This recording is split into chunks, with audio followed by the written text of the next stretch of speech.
When I die, I'ma go to Snow Bunny Heaven. Snow Bunny Heaven. Make it stop. Make the hurt stop, please. Like.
Roughly 500 law enforcement personnel have moved or will be moved to the Minneapolis area from other cities, including Chicago and New Orleans.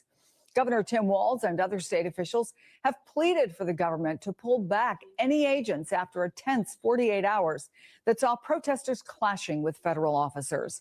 The governor has now ordered the National Guard to be staged and ready to support local and state law enforcement, who are simultaneously fighting to have a role in the investigation after the FBI froze them out. If you got nothing to hide from, then don't hide from it. Include local experts in the process. We got nothing to hide from here. All we want in Minneapolis is justice and the truth. 50% of the shootings that have happened thus far in Minneapolis this year have been ICE. In other words, we've only had 2 shootings. One of them has been ICE. We are a safe city. ICE is making it less so. Another shooting is adding to the outrage. 2 people were shot by Border Patrol agents during a traffic stop in Portland, Oregon. Their conditions unknown. The visceral reaction, the anger, is evident across the country. Look at this. Protesters taking to the streets nationwide. We now know there are plans for demonstrations to stretch through the weekend. Michael, do you think more law enforcement coming in from, as we said, Chicago, New Orleans, helps or hurts the situation? Oh, I don't think it's even a question. I think it emphatically hurts the situation, exacerbates things, and is likely to create more incidents of violence. As the mayor stated, Minneapolis is not a city that has had a serious problem with criminal violence recently. The 50% of their shootings recently, he said, were by government agents. And we need to reiterate that. We are in a situation where masked agents are refusing to identify themselves and gunning down civilians who are not committing any crimes of violence. This is palpably insane. In 48 hours, this has happened in 2 cities. What the situation calls for is de-escalation, good faith negotiations on the part of the federal government with states about what they actually need in their jurisdictions, and a willingness to back down when their presence is not appropriate or helpful. Uncut Underground says the great white crash out is upon us.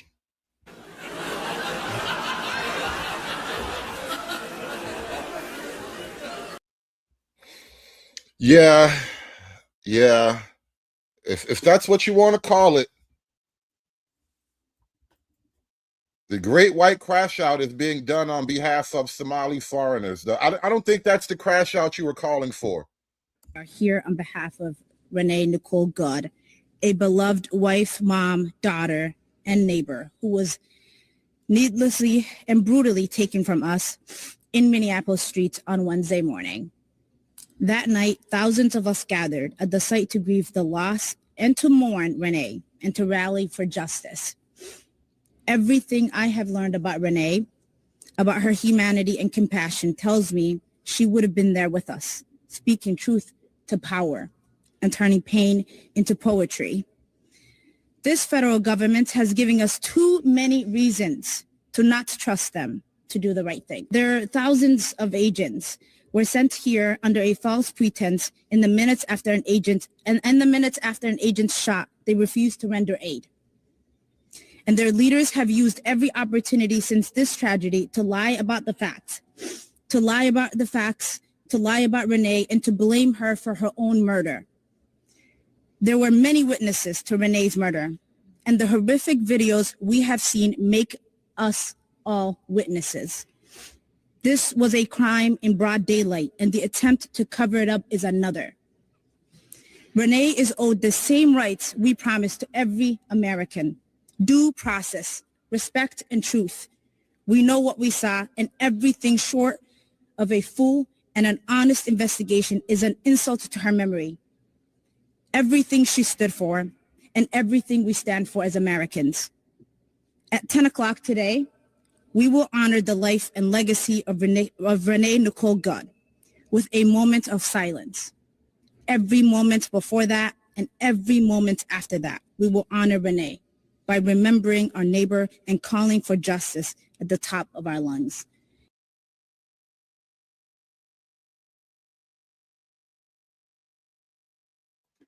Shout out to Uncut Underground in the chat. He says, the saying about Somalians.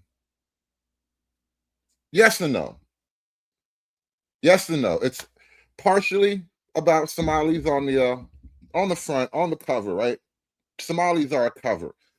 All of the immigrant, black and brown, BIPOC, indigenous, handicapped, body positive, all of those different left-wing pet groups, they're all a cover. And what they're covering up is massive, massive organized fraud on behalf of the Democrat Party. That's really what the quote great white crash out is about.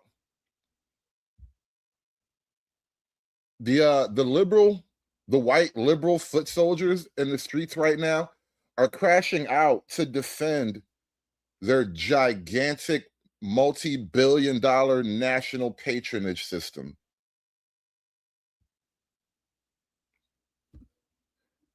And for that, they will kill you. And this ain't the first time that we've seen ICE and CBP abuse their power. It's probably the millionth fucking time that we've seen this happen. And it's not even the first time that someone has been seriously injured or lost their lives. And so these politicians and these local, state, and municipal law enforcement agencies need to wake the fuck up. I appreciate the foul language coming out of the mouth of, the mayor of Minneapolis. And I think that his sentiment in the moment was appropriate. That being said, what are you doing? What are you directing your law enforcement agencies to do to protect your citizens? How are you going about doing that? I don't need to hear from the chief of police that we all need to remain calm and protest peacefully. Fuck you and fuck that. What are you doing to keep me safe? What are you doing to keep my mother safe, my sister safe, my community safe from these thugs? That's what I need to hear coming out of these agents or these officers. Because if you're not going to do it, then it's time for the American people to organize and to utilize their Second Amendment right to protect themselves from what has clearly become an unaccountable and lawless agency that's killing Americans. Liberal Keisha is loving that moment right there. She finally got a white man on her team. You are the wind beneath her wings, white man. I just want you to know that. She does it all for you.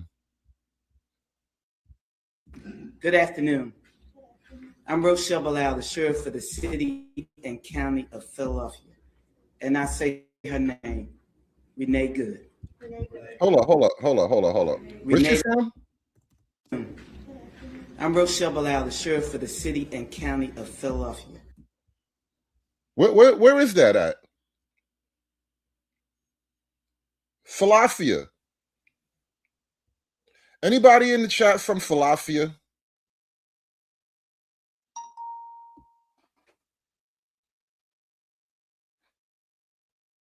Has anyone ever driven through a town called Philadelphia? Good afternoon. I'm Rochelle Bilal, the sheriff for the city and county of Philadelphia. And I say her name, Renee Good. Renee Good. Renee Good. Renee Good. Renee Good. Renee Good.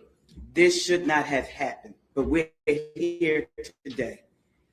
Let know that law enforcement professionals, real ones, not the fake made up ICE, probably Trump's new army to attack citizens of the United States.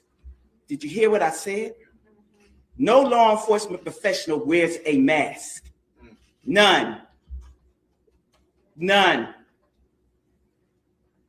Those that come into our communities wearing a mask to commit crime, thank God for our district attorney, Larry Krasner, who said he's going to lock them up. And I'm saying now, we are. Understand what you're hearing right now. Local municipalities across the country have declared their intent to arrest and prosecute federal agents in commission of their sworn duty as federal agents, which is apprehending federal criminals, particularly people who have committed immigration violations. I'm not going to whisk you away for them to hide your identity, because when you do it there, you're getting arrested there. No whisk away for them to hide you. None of that here. None of that here. Law enforcement professionals do not shoot at. Scam Likely, I don't think this is Philadelphia. All right, I've been to Philly. She told me she's from Philadelphia, and I ain't never been to Philadelphia before. All right, she told me she's from Philadelphia. Look. Allow the sheriff for the city and county of Philadelphia. She says she's from Philadelphia. All right, don't try to pretend like this. I know how Philly chicks talk, bro. I know how Philly chicks talk, bro. She don't even talk like a Philly chick. I'm Rochelle Bilal, the sheriff for the city and county of Philadelphia, and I say her name, Renee Good. Renee Good. Renee Good. Renee Good. Renee Good. Renee Good. This should not have happened, but we're here today. Let know that law enforcement professionals, real ones, not the fake made up ICE, probably Trump's new army to attack citizens of the United States. Did you hear what I said? No law enforcement professional wears a mask. None. None. Those that come into our communities wearing a mask to commit crime, thank God for our district attorney, Larry Krasner, who said he's going to lock them up. And I'm saying now, we are not going to whisk you away for them to hide your identity, because when you do it there, you're getting arrested there. No whisk away for them to hide you. None of that here. None of that here. Law enforcement professionals do not shoot at moving vehicles. I'm not saying fleeing, because she wasn't fleeing. She was getting out of the way. Law enforcement. Why was she in the way? What was she doing in the way? How did she wind up in the way? And not only that, but we have a more definitive angle. We have some new video, and it really does just close the case on the narrative of what happened. Yes, she hit the police with her car, and yes, the cop shot her in the face when she was trying to do that. Professionals do not stand in front of moving vehicles invoking an action that is illegal. No, we don't. Hold on, what was that last line? And so we stand here today. No, invoking an action. Are these even words? What language is that? I feel like she's using like Durka Jawa words in here. She was getting out of the way. Law enforcement professionals do not stand in front of moving vehicles invoking an action that is illegal. No, we don't. And so we stand here today with all those who stand against the made up fake, what you can call ICE, professional law enforcement. I don't call them none of that. I call them made up fake wannabe law enforcement, because what they do is against not only legal law, but the moral law. So I'm with the DA. There's a moral law? I had no idea there was a moral law. What's the moral law? Can anybody tell me?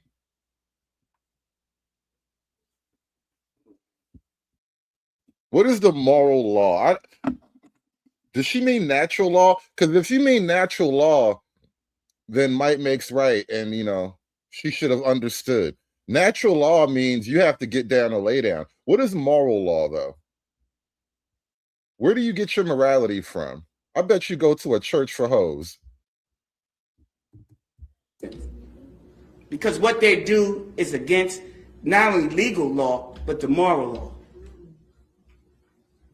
So I'm with the DA, and we will work with them.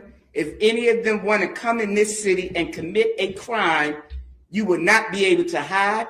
Nobody will wish you off.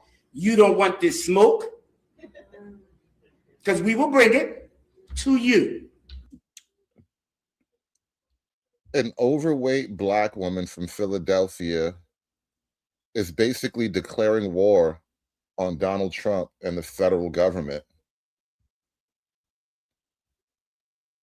We are absolutely winning right now. Absolutely. We have done more than change the conversation. We changed the balance of power in the federal government. And the fake, whatever they call them, because I can't say the name, but the criminal in the White House would not be able to keep you from going to jail. Renee Good should be here today. And to her family, we are saying law enforcement professionals are not the ones here in this city that would do that. But here's the last thing that I will say. Law enforcement professionals around the country do their job. And we have been fighting for years to build that bridge between us and our communities. You have one negative nutcase that causes this problem, and now we all have to fight again to let people know law enforcement works with communities. These crimes would not be down if we didn't have communities work with us. Thank you.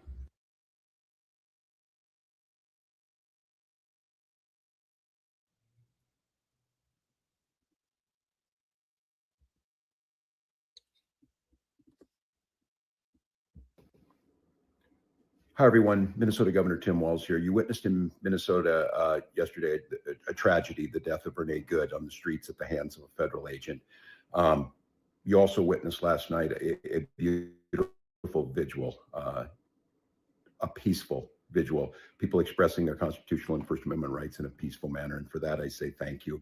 I've been very clear. We need a couple things here. We need Minnesota to carry out this investigation to make sure that the professionals at the BCA and the local law enforcement who's in charge of law enforcement make sure we do the investigation, and then to pull back this unnecessary surge.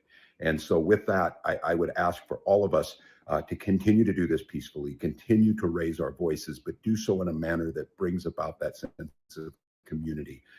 In Minnesota, I'm declaring tomorrow at 10 a.m. on January 9th, I'd ask everyone to pause for a moment of silence to remember Renee Good, also to remember all that's good and right about this nation.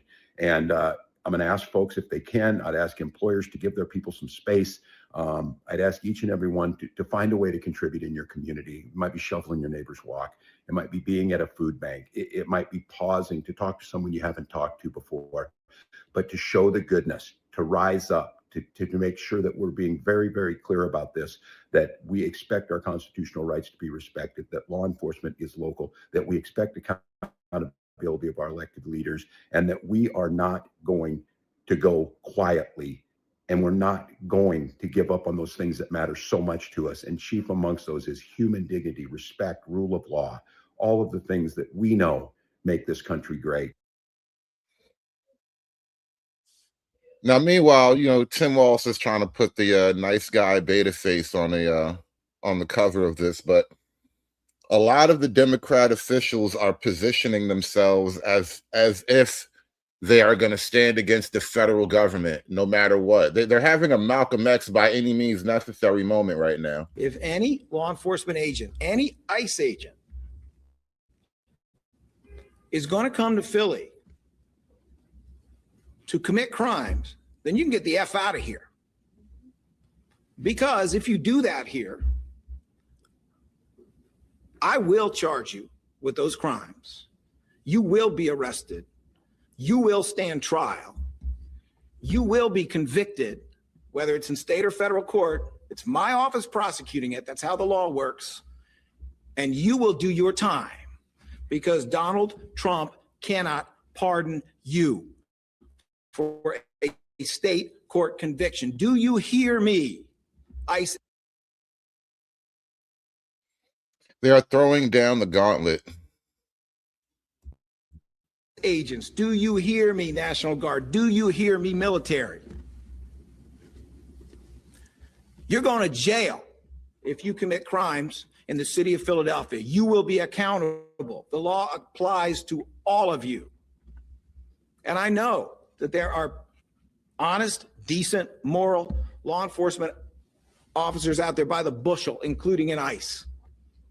This is not for you. This is for any one of your colleagues who thinks they are above the law.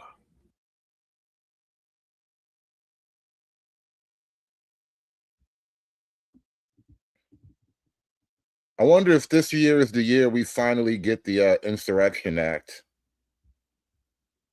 Feeling very insurrection-y lately. Good evening, Chicago. I would like to take a moment to address the tragic loss of life today in Minneapolis. The video that many of us have seen of ICE officers fatally shooting a woman at point-blank range is deeply disturbing and unfortunately all too similar to incidents that have transpired here in Chicago. No community deserves to be subjected to the terror that's stemming from this president's use of ICE as his personal militarized force. At the start of their operation in Chicago, an ICE agent killed a father, Saverio Villegas Gonzalez, under very similar conditions in his car right after dropping his children off at school.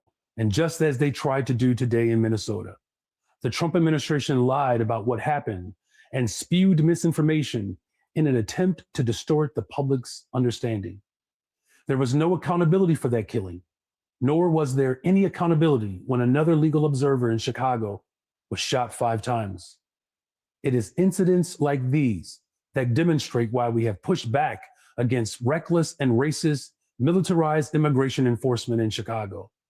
When we have rogue, masked federal agents killing people on our streets, we are all less safe. In Chicago, we saw these same agents indiscriminately raid apartment buildings, tear gas school children, and violate the fundamental rights of countless Chicagoans. Chicago stands in solidarity with Minneapolis. I am praying for the family of the victim, for Mayor Frey, and for the people of your city. I implore you to come together in this moment. The point of this operation of ICE raids and of this president's rhetoric is to divide us and to dehumanize our neighbors. Do not let them change the part of your soul that sees a fellow human being when you look at your neighbor. We will get through this.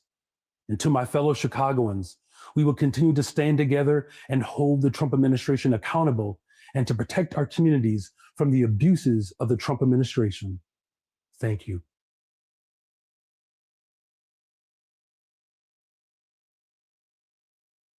Yesterday, armed ICE agents in an unmarked vehicle detained 3 North Seattle neighbors at Evergreen Washelli Cemetery. I am furious at the federal government's abuse of power. It is unacceptable to kidnap people who are simply going about their lives. There is no place for this in Seattle. This latest abuse comes on the heels of the murder of Renee Nicole Good in Minneapolis by federal agents. Renee was a poet, a caring neighbor, and a mother. Someone with a family whose community is now grieving unimaginable loss. These are not abstractions. These are real people, real families, and real harm. I know many people in our community are frightened and outraged about the way ICE and other federal enforcement agencies are being deliberately deployed across the country to intimidate and harm our communities. I am heartbroken and outraged too. This moment demands action. Here's what we're doing. Seattle is a welcoming city. We already have laws in place that forbid our local police from aiding ICE in most instances. The police will adhere to these laws. That's an important step. But it's also true that we have limited authority with regard to the actions of federal agencies. And I know that our existing laws are not enough to keep people safe.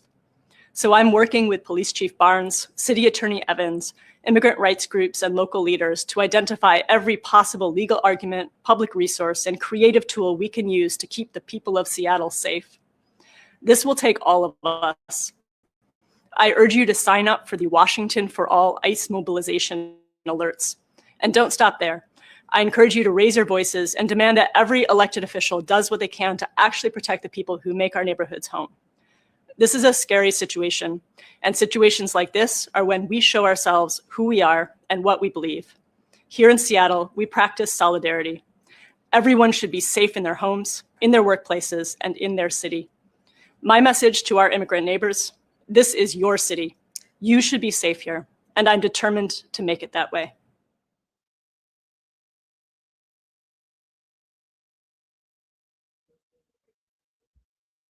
Uncut Underground, attempting to reframe this as a states' rights issue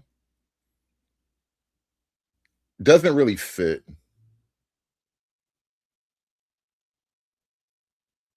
They are clearly in violation of many laws, both state and federal. They're violating their own state laws. This is a part of the reason why the Trump administration doesn't want to share any investigation powers or knowledge with the people of the officials of Minnesota, because they are corrupt. And now when your corruption finally comes to the surface, and it's not only local, it's not only statewide, it's national, and it's all connected to the Democrats in particular, your states' rights issue doesn't really land well anymore. I was asked yesterday in the press conference about the Tren de Aragua group, also known as TDA. At that time, I did not have pertinent information as to their potential role or involvement here in the city. Doing some more digging, sought some more information. Once the names of the people who were shot yesterday by the federal officers came out, we were able to do some investigating on our part to see if there was any nexus or relationship with the Portland Police Bureau or regional partners. I can confirm, first and foremost, that these two individuals are in stable condition. They are still hospitalized. They are in custody of the federal law enforcement, but grateful that they are appear to be on the road to recovery, and I'm grateful for that. They do have some nexus to involvement with TDA. We can confirm that.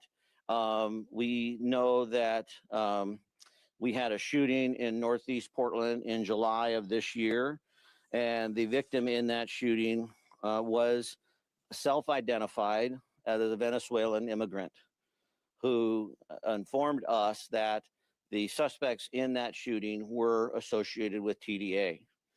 Based upon that, we've been working that case. It's an ongoing investigation, but we have been working that case, and there's also been involvement with the two people who were shot yesterday by the federal officers through some criminal cases out in Washington County. So this is a regional effort as we look at this group affiliation and the potential for violence that has occurred. And it's still ongoing, so I don't have details. And what I can say is there is an association with the two folks yesterday and TDA. He hates having to admit that, but all of the narratives around who's being arrested and what the Democrats believe in, it's all falling apart. Plus, you know, the evidence is just in front of your eyes. Neither for a mortal threat. And so that's all people are asking is for. People are asking for, you don't know that for sure. There's a video of it. No, and I saw a different video than you. I saw her back up in the wheels. There's multiple videos. Exactly. There's So multiple since angles. you're not a federal investigator, and neither am I, then we have eyes. So so does the rest of the country that agrees with you. And so therefore, the rest of the country disagrees with me. Half of the country, at the very least. And so my point is that you're saying you have eyes, and so does everyone else. And Did you people watch disagree with you. Okay, let me So ask I think you an this. investigation is warranted, and one that doesn't exclude the There's entire going to local law be an investigation, and local law enforcement. I mean, give me a break. They're the ones who don't want to work with And federal law agents. enforcement, give me a break. They're the same ones that are implementing things that are attacking Tim Walz. Please. The Minnesota police were directed by their political leaders not to cooperate with ICE and federal agents who are working in the vicinity, which, by the way, directly contributed to this incident, because if police were on scene and were able to keep these crowds under control, ICE wouldn't have to do these detainment operations to prevent obstruction by local protesters.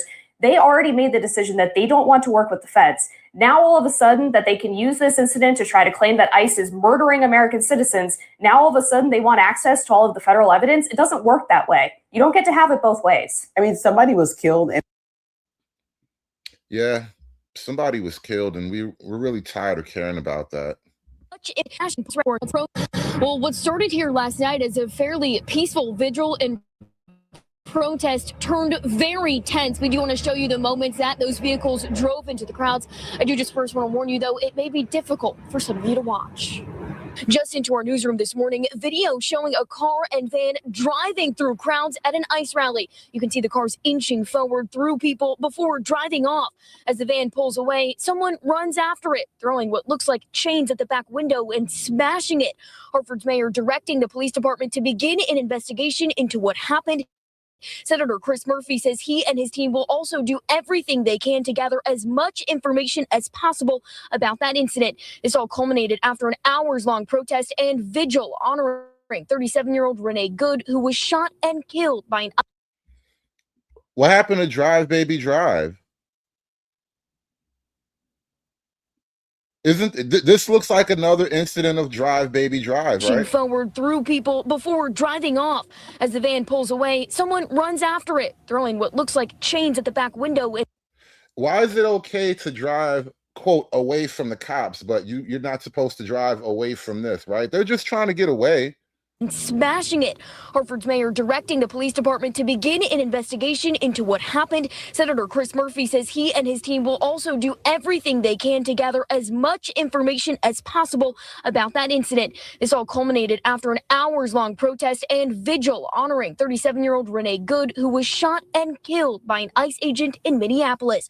Protesters telling us this movement is far from over.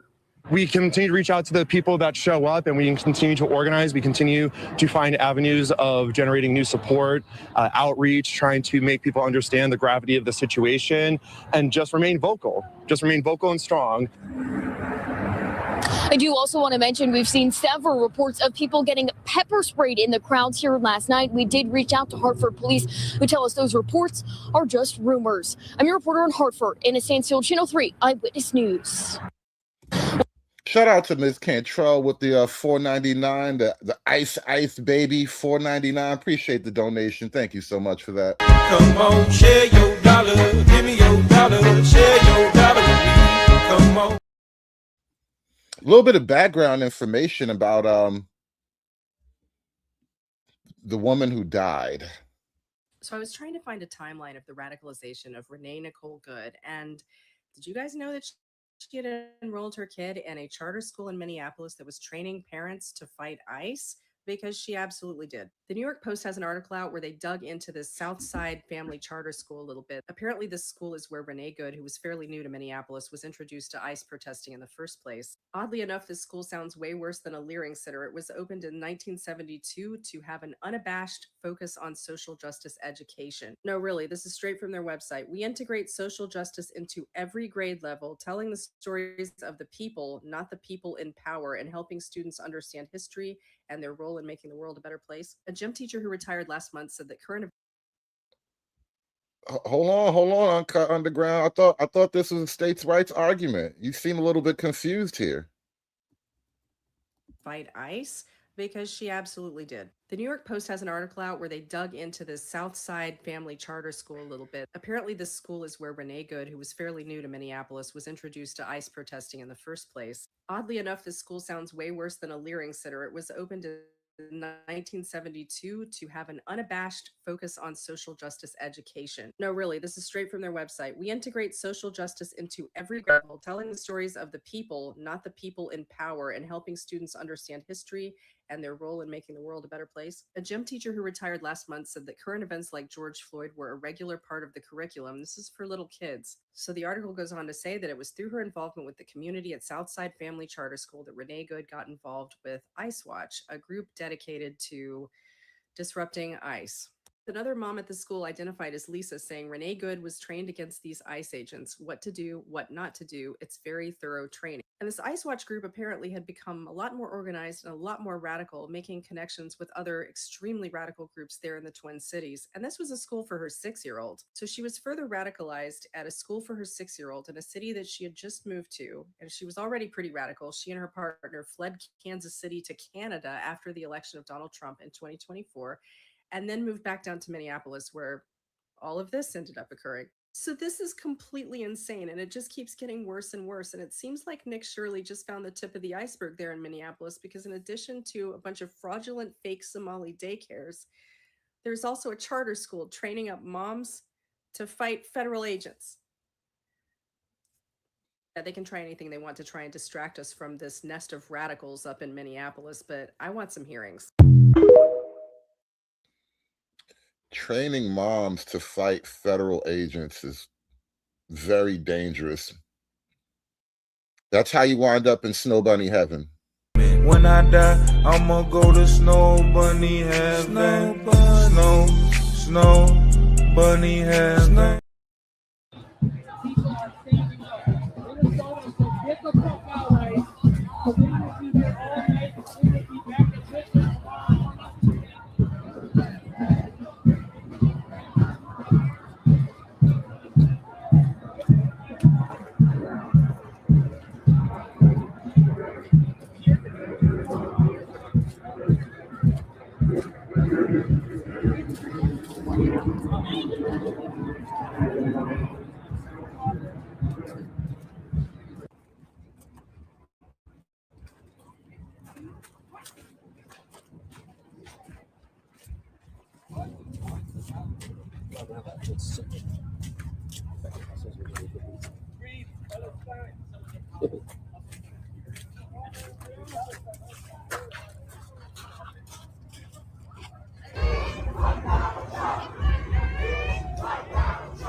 That's warm.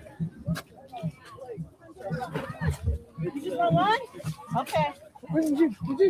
Donuts. Oh, we're Hi. good. Thank you, though. Sorry, there's okay. Well, if you want something else, there's some chestnuts. There's a hell of a selection here right now. What's on the ground? They got the radical buffet. That's crazy. Look at the radical buffet. Hydrated and good. You're quite good. Hi, you want a donut? Thank you. Okay. Or you can have some water. Two fires going. They're feeding the people. They are feeding the people. Yeah, this is a Minneapolis chop, y'all. They got chopped right in the neighborhood where Renee died.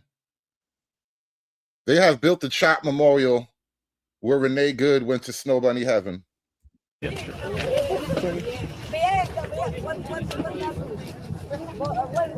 from? Ecuador. What is that? Whoa, weird. Nope.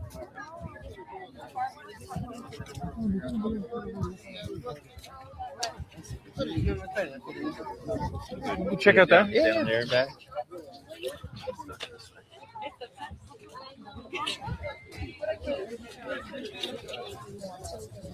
No school children.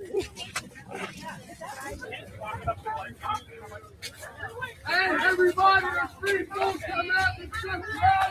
Dinner time.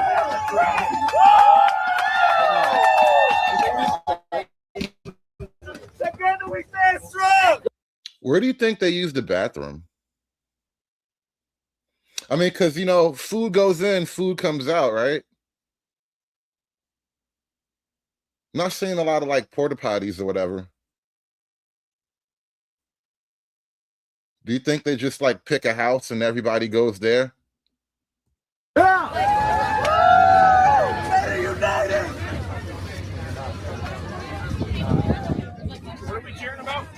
Free food. Free food. Oh, fuck. What's up,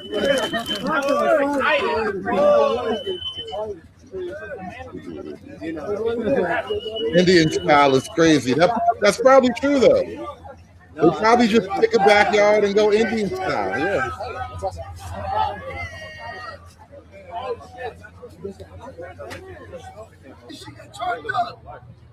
Oh, money.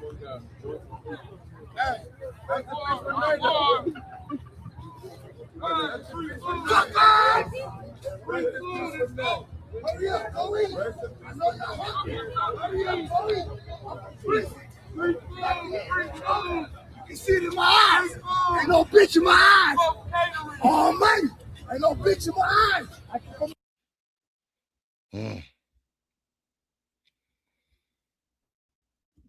Getting a little crazy on streets in Minneapolis tonight, or last night, really. Just whatever just I have been at. There are hundreds of people here, and they've been here for the last hour with it sounding just like this. And it's whatever you can make noise with. We've got a lot of whistles. We'll take you through some of this. And then you can see here a little bit of DIY from the kitchen. Just whatever pots and pans people could grab, a spatula, a lid of a pot. There's tubas, trumpets, lots of whistles. We even saw an inflatable frog with an accordion a few minutes ago. So, as you mentioned, they are here because they believe ICE agents are staying at this hotel. We don't know if that's actually the case, but their goal is to try to make sure that ICE agents have as hard of a time as possible sleeping tonight. And they plan to be out here for 3-4 hours plus tonight. Hundreds of people are here. They have totally blocked off almost an entire city block here, and this noise has been constant throughout. Several people have speakers that they are carrying on their shoulder, blasting music all throughout here. Now, it's also notable there is no police presence here. So while they're blocking this off, this is not a city condoned event by any means at all. But thus far, while it is extremely loud, extremely crowded, it has been peaceful thus far at this point. One of many protests that are scheduled to take place this weekend. Jesse? Wouldn't it be funny if ICE wasn't even staying at that hotel? Right? Poor people. Oh, my God. All right. Well.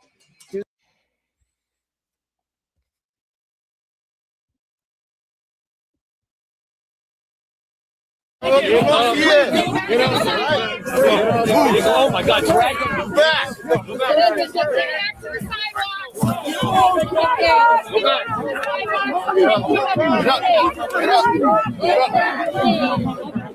Let's get back to the sidewalk.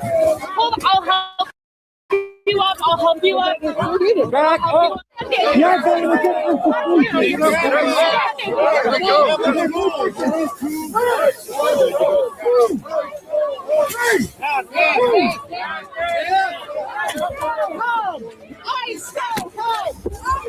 back. You're a fucking real tough guy, man. You're a fucking tough guy.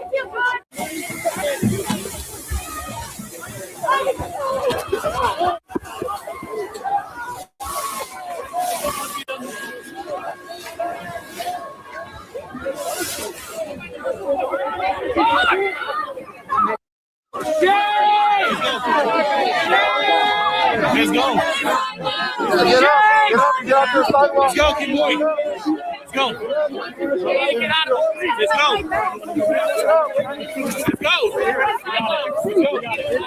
Stop pushing us. Stop pushing us. Let's go. Back. We got you. Get up. You're going to get sprayed. Get up. You're going to get sprayed. Please get back to the sidewalk. We want everybody to stay safe. Please get back to the sidewalk. Go. Hurry up.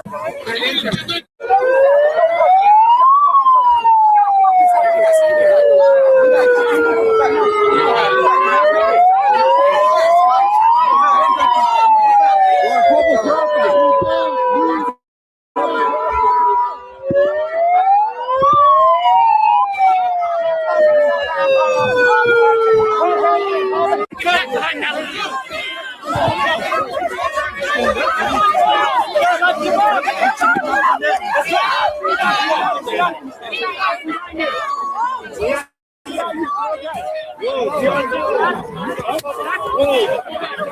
back! Get back! Get back! Get back! Ice, go home! Leave him alone! Hey, leave her alone! Leave, motherfucker!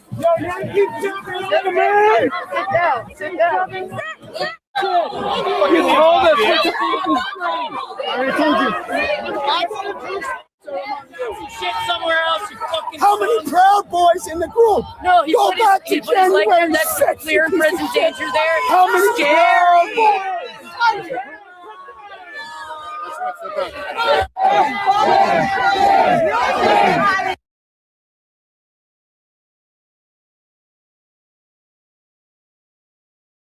You know what? I just got a little bit more from the black female sheriff of Philadelphia, y'all. The sheriff of Philadelphia is lit. all masked up. You're gonna try to open up my car and pull me out, and I ain't got nothing to do with what you're doing. I'd have took off too. She took off because she was scared. And then this nutcase talking about you're going to respect law enforcement. Hell, they don't respect law enforcement. January the 6th, they was trying to kill the law enforcement professionals up there at the White House. They was trying to kill them. So you talking about respect law enforcement? You should have respect them then on January the 6th. See, he don't even know what he's talking about. But if you bucking for a job and you keep being a handkerchief head Negro, exactly what you're doing, then go ahead and do that. Go over there and get a job over there. And because you're black, he ain't gonna give you one either. So you might as well just stay where you are and just get out of the way with the nonsense. Because you can't talk about respecting law enforcement when you try to kill something. You can't talk about respecting the president when he don't respect the citizens of this country. Look, I ain't got nothing else to say about him. Go get a job somewhere else.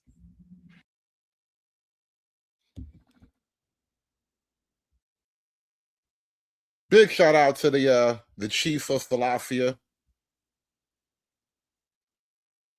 Democrats really trying to provoke some type of national conflict here. The problem is none of the facts are on their side. So even the argument just don't work.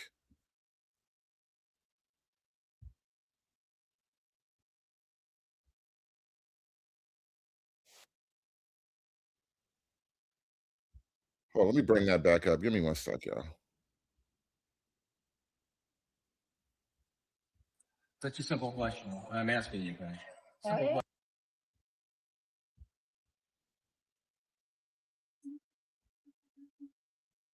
Kids have a right to have this experience. Yeah, for you personally, like the state representative, Sarah, did your parents teach you that? Or where did you learn such foul language? Such a simple question. I'm asking you guys. Simple question there. Yeah. Yes. Where did you learn? Learn how to. You know, it's very interesting when we make your community safer. Your residents thank us, but you don't know that as a representative, do you? Could you explain to me I can. why It's called you tailored are immigration not, enforcement. why are you not arresting criminals? Why are so few of the people that you have arrested and detained and deported people with criminal records? They're all criminals. They've all crossed the border illegally.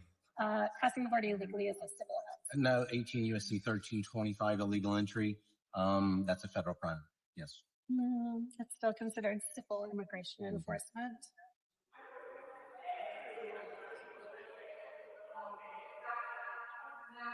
She's literally Googling the law. She's an elected official. She's literally Googling the law in front of, I believe he's the chief of ICE. I was deporting construction workers. Yeah, now you want to switch your tactic now. Criminals making America a safer place. The double-digit drops in crime. Have you looked at your statistics nationwide? Or you don't care about Over that? the last, like, Since we've been conducting kind of, yes, double-digit drops in crime. correlation is not causation. When we're there, that does cause that. Then what causes it then? Well, I don't know. I saw a You crime don't know, recently, and the exactly. crime was ICE shooting Exactly. a woman Mhm. who was a bystander. Don't drive a 2,000-pound missile at an ICE agent. You will have an outcome that you don't agree with, Representative. Yeah, well, I thought that Mhm. law enforcement was supposed to be trained in de-escalation. And that is, they did. They Shooting did. someone in the face because not de-escalation. She got de-escalated. What do you mean? We're using that. Getting shot in the face is getting de-escalated.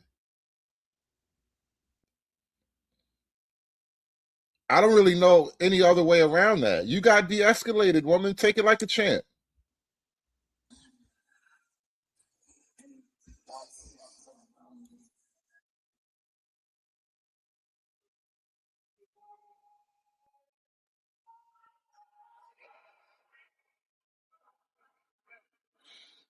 What's your job?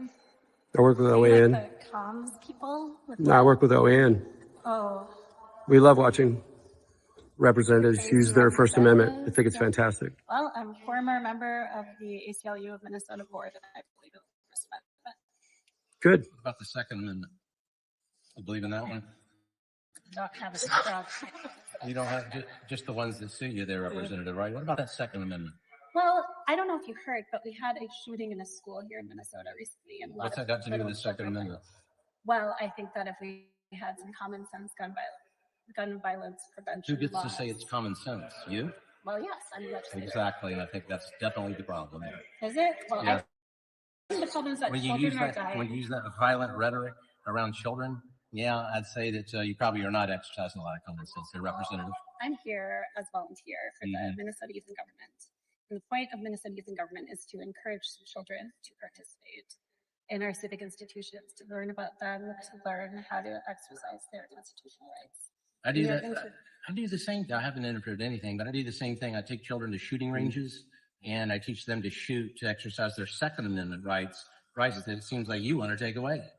I don't have strong opinions about the Second Amendment. I just care about Just the ones you children's want, well-being. right? And just those rights you think you need to care about. Well, I But just not the want second. That's always the people litmus test for to- you folks. Always the litmus test.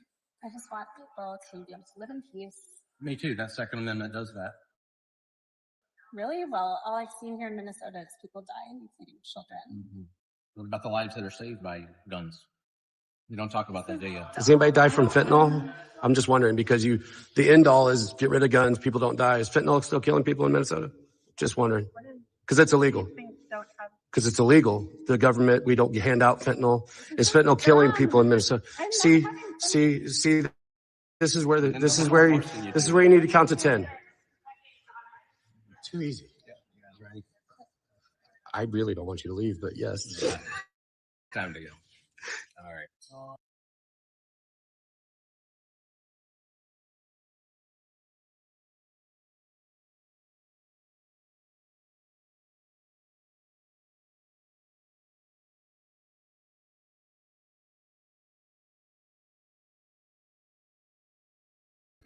Hit that like button. Hit that like button for me, guys. We got a lot of other stuff coming up here. We're gonna get to the narrative crushing video in a minute. They thought they could gaslight us about how it really went down. You know, a bunch of middle-aged wine moms got the wrong idea about how things work in the real world. If I continually see you following us, interfering with us, honking your horn, blocking our cars, you have a very high probability of making a really bad decision and being arrested today, okay? I think I'm making exactly I'm not. the right decision. Oh, then why are you giving her a warning?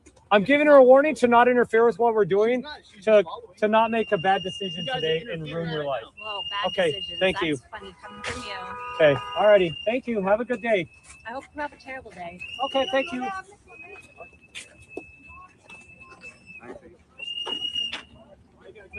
Hold on.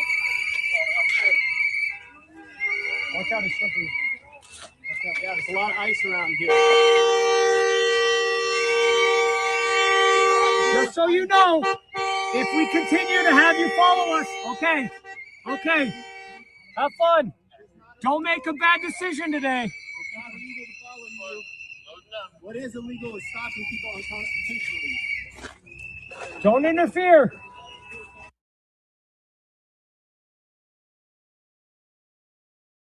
I'm Hennepin County Commissioner Irene Fernando, but you can call me Commish. I use she, her pronouns, and I'm a very, very proud child of immigrants. I'm the youngest woman to ever serve on the Hennepin County Board. I'm the first Filipino. It's a she, her immigrant. Did you catch that? A she, her immigrant. You can call me Commish. I use she, her pronouns, and I'm a very, very proud child of immigrants. I'm the youngest woman to ever serve on the Hennepin County Board. I'm the first Filipino American elected in the state, and I'm Hennepin's first board chair of color in our 100 history. My heart is grieving for Renee and her family. This is an unimaginable and preventable loss.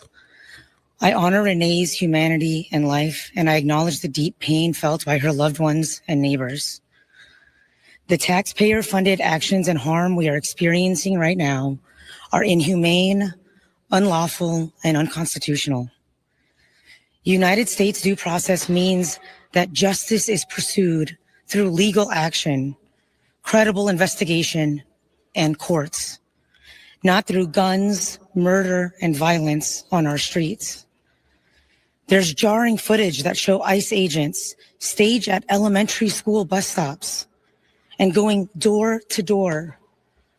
Often agents are unwilling to provide a badge number, a warrant, or any legal documentation. This is a terrifying reality for Minnesotans since we are still grieving Speaker Hortman's assassination due to the impersonation of a police officer at her doorstep.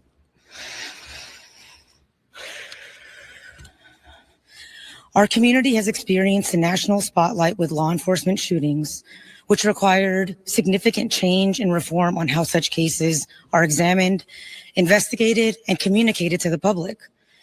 It is critical for our communities to have some sense of trust in the process in order to meet the standards set by Minnesota law and resident expectations. This is why we're calling on the federal government to cooperate with a joint or independent investigation conducted by the Minnesota Bureau of Criminal Apprehension. The thought is that they would do this together, but if for some reason that is not possible, please allow shared evidence for a parallel investigation. The Minnesota BCA is the only nonpartisan state agency equipped to investigate robustly and effectively, in part due to their establishment of the Force Investigations Unit. They have the expertise, they are equipped, and they are ready to pursue justice on behalf of Minnesotans. Alongside their own investigation, the BCA, alongside the federal investigation, the BCA can and should conduct this parallel process, which means full access to the information, evidence, and case file. Because in Minnesota, we expect that investigations are completed by the BCA to then get reviewed by the county attorney to determine if the use of force was appropriate or not. Now, you are the exact same people who could not or would not investigate billions of dollars of fraud over like a decade in your state.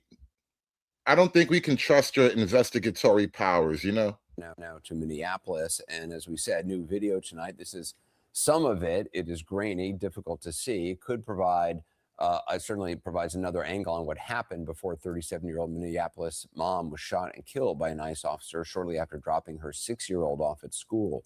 Now, it comes on what has been a tense day there, with more federal agents surging into the city. Minnesota's governor putting the state National Guard on standby to support local law enforcement if necessary. This is the live images of a protest, a demonstration, a gathering in the streets there. This is what it looks like right now, downtown Minneapolis. Demonstrators have also gathered at the shooting scene, which itself is just blocks away from where police killed George Floyd 5.5 years ago. Now, earlier today, armed agents at a federal building near the airport pushed back protesters, deploying some kind of crowd repellent gas and making at least one arrest after someone, according to CNN's Omar Jimenez, apparently threw a water bottle. Throughout the day, the Trump administration has first doubled and then tripled down on its claim that the shooting was the result of an act of domestic terrorism, and that the killing of Renee Good was, in the words of Vice President Vance today, a, quote, tragedy of her own making. He said that with certainty and said this as if it was an established fact.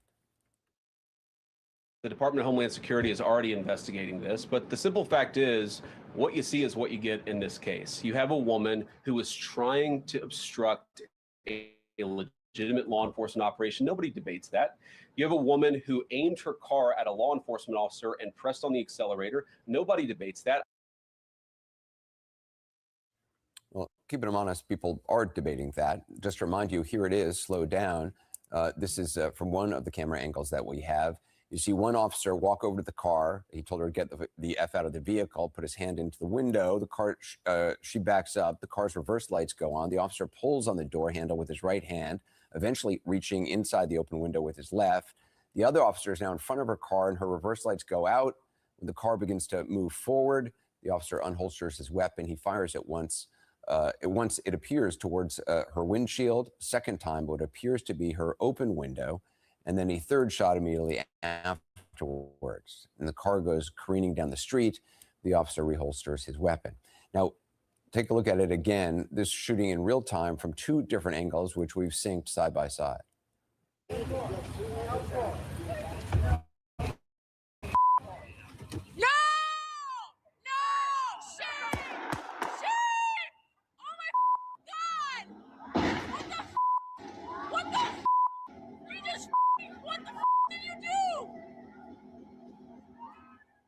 As I mentioned, CNN has obtained some new video. Again, it's grainy and distant, but it shows 4 full minutes leading up to the shooting. It shows Renee Good's maroon Honda Pilot entering from the right there. Then 20 seconds later, someone gets out on the passenger side. We don't know who or why this person leaves the car. We then see her turn and pull perpendicular across the street, seeming to block the way. But as you see here, leaving room for vehicles to pass by her on either side. Finally, there's this new angle of the federal officer who shot her. He arrives, another federal SUV pulls up. As the ICE officer briefly goes back to his car, then he returns, and with another agent grabbing at her door, she starts to move forward. Again, it's hard to see from this angle, followed by 3 gunshots in quick succession. 4 minutes in all from start to finish. But for all the video that may reveal, it says nothing about why Renee Good was where she was or what she was doing there. And it's not all we don't know.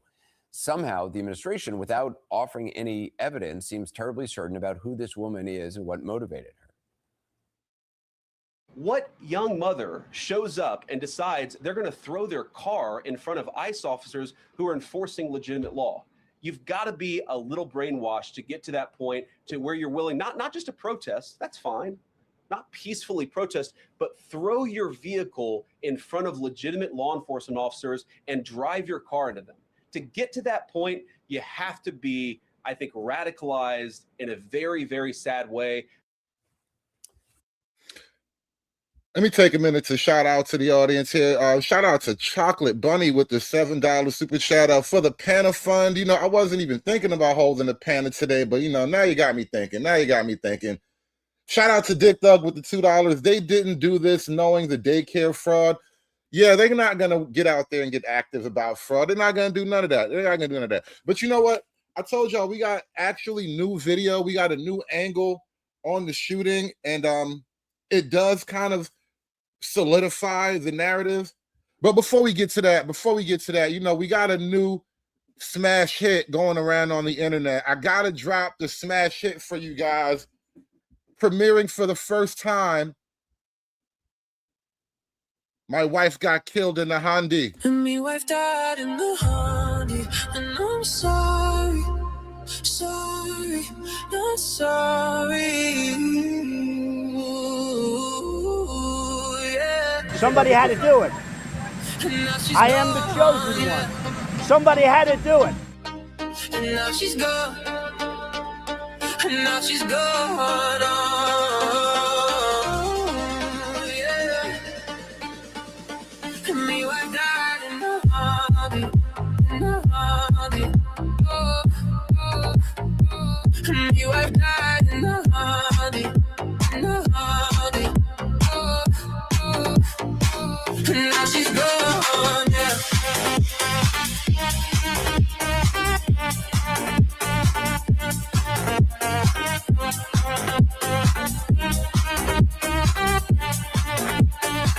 And now she's now she's gone. Now she's gone. Oh, yeah. Me wife died in the honey, in the honey. Oh, oh. Me wife died in the honey, in the honey. Oh, oh.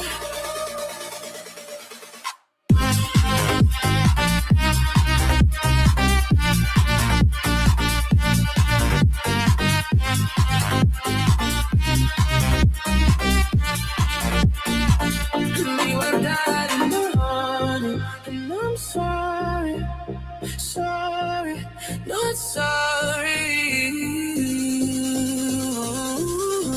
Yeah.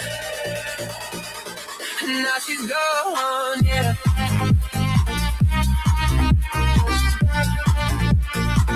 Now she's gone, yeah.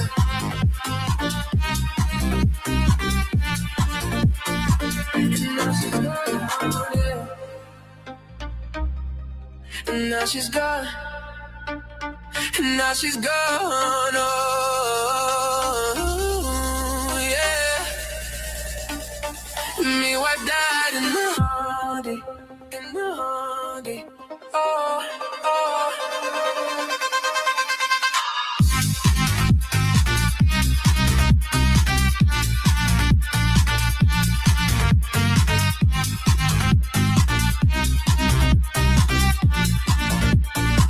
Me wife died in the honey, and I'm sorry, sorry, not sorry. Ooh, yeah. Now she's gone, yeah. Now she's gone. Now she's gone, yeah. Me wife died. Now she's gone, yeah. Hit that like button, y'all. Hit that like button. You don't get hits like that anywhere but here. Bringing you the latest and the greatest from the internet every day, all day. New footage has been released. New angle on the that fateful day when someone's wife died in the Hyundai.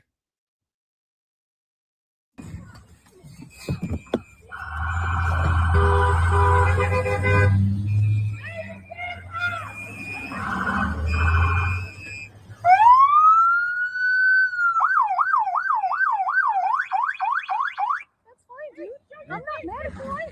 Show your face. I'm not mad at you. That's okay. We don't change our plates every morning, just so you know. It'll be the same plate when you come talk to us later. That's fine. U.S. citizen, former. You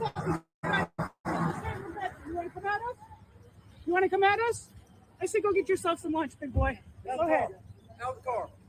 Get out of the fucking car. Get out of the car. Oh!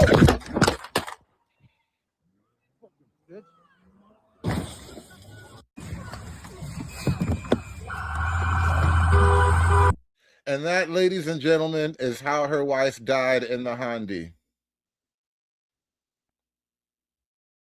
That is literally how her wife died in the Hyundai.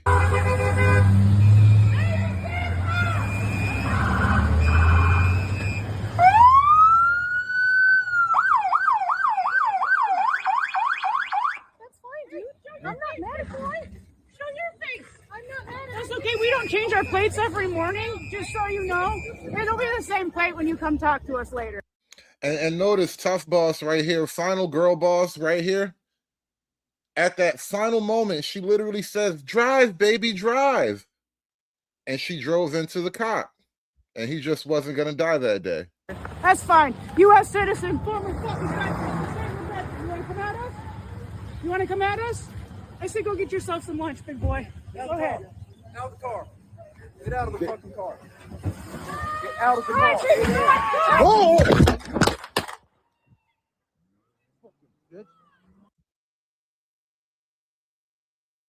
And there it is. And me wife died in the honey, and I'm sorry, sorry, not sorry. And now she's gone, yeah. And now she's gone. That, but absolutely, agents are in a very precarious situation. Every single day they're out there on the streets. These agitators are out of control, as you said during your monologue, out of control, and they will do almost anything, it seems, to try to stop our mission. Is the mission being stopped because you guys are showing so much patience? You're showing so much restraint. We showed video just last night of a woman bum rushing you and hitting you. I mean, how do you do your job under these circumstances? Jesse, the mission is not going to stop, and it hasn't stopped. We've got thousands of agents in the largest Department of Homeland Security mission ever conducted. Thousands of agents here in Minneapolis and across Minnesota conducting this mission. So it's not stopping, and that professionalism is on display every day. I tell you, I am absolutely amazed at the restraint and the professionalism that ICE, Border Patrol, and all those allied law enforcement agencies provide every single day, especially in the face of hundreds of violent agitators, violent mobs, rioters, you name it. Those agents are subject to that every day. It's almost like a running battle for a 10 or 12-hour shift.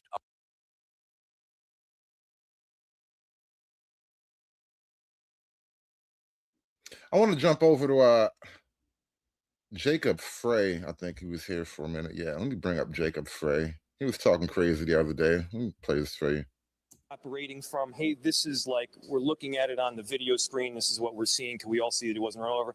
And then, you know, yeah, JD Vance, this concept of absolute immunity is pretty bizarre. How concerning is that? Very concerning. It's extremely concerning. That's why we're asking for the BCA to be part of the investigation. We have time for about 2 more questions. Does someone have a question for someone other than my boss?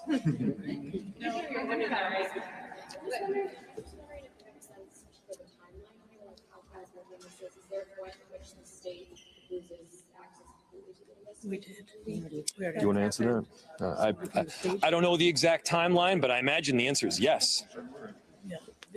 Go for it. Go for it. I mean, the ICE agent walked away with a hip injury that he might as well have gotten from closing a refrigerator door with his hips. ICE agent walked away with a hip injury that he might as well have gotten from closing a refrigerator door with his hips. He was not injured.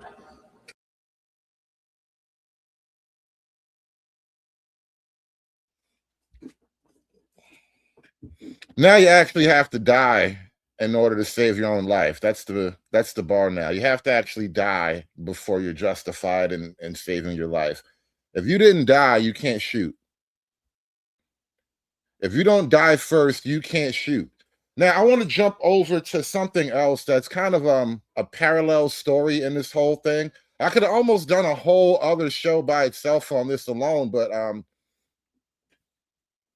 Black Lives Matter wants to play now. Black Lives Matter is back, y'all. Renee Good, say her name. Renee Good. Say her name. Renee Good. Say her name. Renee Good. And we've been getting questions just like Elijah said, why wasn't the doctor allowed to give CPR or to render aid to Renee after she was shot in the face multiple times by a murderous ICE agent on the streets of Minneapolis? Why did it take EMS 15 minutes to get there? Why was her body just laying out in the street like that for a very, very, very long time? These things are very, very, very unacceptable. And also what's unacceptable is when the BCA says the FBI tells them that they can't do nothing, but we also remember when Ricky Cobb was murdered that our governor told the Hennepin County attorney here that she needs to drop the case. And that case was dropped when we watched the state trooper open up a door and shoot a black man. And then so we have levels of authoritarianism in our government. We have authoritarianism at the federal level, and we have authoritarianism at the state level. So we're calling on Governor Tim Walz to stand up. Minnesota has the third or second biggest racial wealth gap in the United States. This is an excellent time for Tim Walz to address that and do an executive order on reparations for Black Americans whose ancestors descend from U.S. chattel slavery. This is an excellent time for Tim Walz to do an executive order on the George Floyd and Policing Act. This is an excellent time for those in St. Paul to address ICE agents and for the mayor of Minneapolis to follow the mayor of New York's lead and call for ICE agents to be arrested like Mayor Mamdani has done in the great state of New York. No good cops in a racist system. No good cops in a racist system. No good cops in a racist system. No good cops in a racist system. So we have this racist system, and for a long time, this racist system would harm and just hurt Black people. And you guys just see Black people coming out, and you think, oh, they're just complaining, but now you're seeing it spilling over into your community. White supremacy and institutional racism has no boundaries. It's murderous. It kills and destroys, and if it continues to go unchecked, it can creep into everyone's household.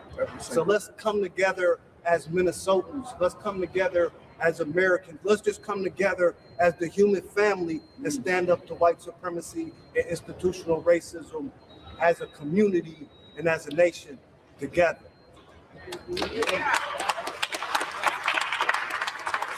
Indict, convict, send those killer cops to jail. The whole damn system is guilty as hell. Indict, convict, send those killer cops to jail. The whole damn system is guilty as hell. Peace.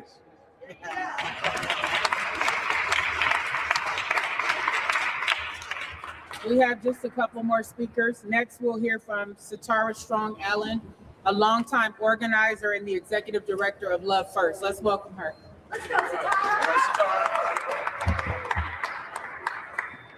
Say enough is enough. Enough is enough. Enough is enough. Enough is enough.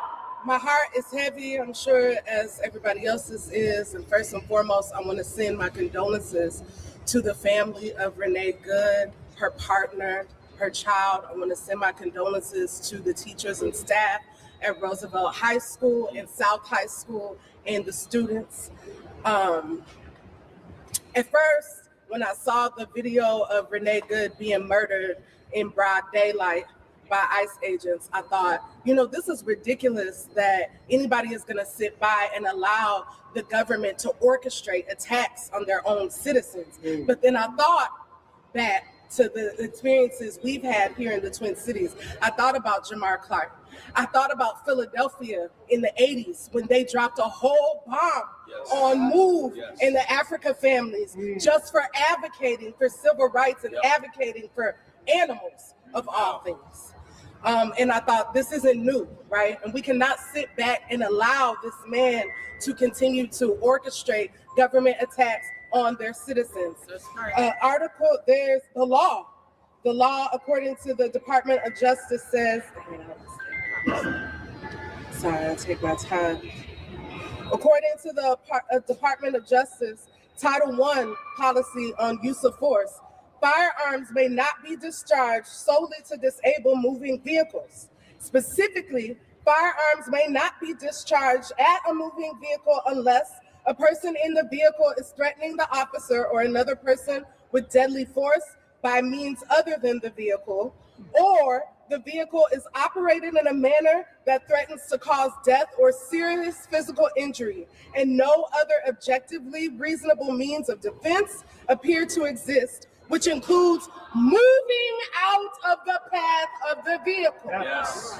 Standing in front of a moving vehicle is called an officer-created jeopardy and danger and is not an excuse. You need to charge that officer with the murder of Renee Good. Yes. He was standing on the side, both officers officers were standing on the side of the vehicle, so they are not in front of it. But even if they were, it is an officer-created jeopardy and danger. The fault lies not on Renee Good for responding to the directions that she was being given by the very same ICE agents who killed her. It falls on the ICE agents and the government to hold these people accountable, these Proud Boys that the federal administration has hired to attack our communities. Thank you. Indeed.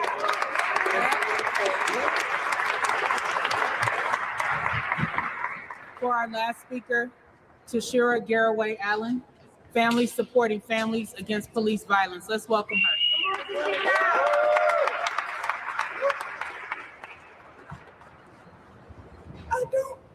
I don't have much of a voice today, so I know you guys can barely hear me. But I needed to come out and speak today because you guys are witnessing what our families have endured over and over and over. Come on. You guys are seeing them do an active cover-up. You know, I've just been letting this play and looking at it, and I got to tell you, man, BLM ain't what it used to be. BLM has fallen off, man. They were at a high point a couple of years ago. Remember? We are absolutely winning right now. Absolutely. We have done more than change the conversation. We changed the balance of power in the federal government. Now, this is the best you can do? Oh my God, you guys just ain't hitting like you used to, man. Bunch of strong faces, man, I'll tell you though. After we see with our own eyes what happened, if they can cover this up, while we can clearly see what happened, imagine what they did for the videos that they got to and they were able to tamper with. Imagine what they did for the videos that they would not release to our community and to our families. The only difference this time is they didn't have access to the videos. Our community had the access to the videos. That's why we got the truth. The reason we got the truth, you guys, is because we controlled the truth that got out to the world for the world to see white supremacists and hatred at its finest. But White supremacy is a white man killing a white woman in traffic. Like, they're really trying to drag the black vote into this, and without like major black support, this movement just don't hit like it's supposed to. Does not care who it kills. White supremacy does not care who it hurts. As you can see, they murdered a white woman in broad daylight. White supremacy has one agenda. White supremacy out here killing white women. Finally getting these bras in check. I hit a woman for the first time in my life, and I'm having fun. And that is to control and to stay at the top while people that believe in equality remain at the bottom. Renee Good believed in equality, and she was out there observing, and they murdered her, and we see what happened. But the moral of the story is think about Justin Tigan, who his family has a lawsuit against this same building right now, has a lawsuit because they would not release the videos of the truth of what happened to him. Now you got to bring it back to some black kid. I thought it was about Renee. This heavy main character syndrome. You know, it's funny too. Really, the left has a problem with the white female victim. The fact that it's a white woman, they really can't work the narrative like they normally would. Let me show you something. So, I mean, I'm just walking around kind of just dayside because I was like, I don't know if it's the right thing to do. It feels kind of wrong being here in some way. I don't know why. And why do you think? Yeah. I don't know. I don't know, like, where that stems from. Like, I mean, part of it is being like a white woman, that I'm privileged and I have a lot of privilege. So I feel like white tears are not always something that's helpful or necessary when Black and brown people have been experiencing this for a long time. This isn't new for them. And so I don't know if that makes any sense in that way. How did you decide that you should be here? Or are you still figuring that out? Well, I work like 2 miles from here. So driving by, I don't, it was like, I'm here. I'm 2 miles, I can stop. So I mean, I'm just walking around kind of just dayside because I was like, I don't know if it's the right thing to do. It feels kind of wrong being here in some way. I don't know why. And why do you think? Yeah. I don't know. I don't know, like, where that stems from. Like, I mean, part of it is being like a white woman, that I'm privileged and I have a lot of privilege. So I feel like Middle-aged lesbian Karens are having a meltdown right now. Shout out to True Hype with the 5 ball. Muhammad Yusuf, last name, first name, was who the agents were getting, and he did things to women that the ladies say is bad. Why protect him or give him cover? Bro, they can't think about that right now. All they can think about right now is someone's wife died in a Hyundai, bro.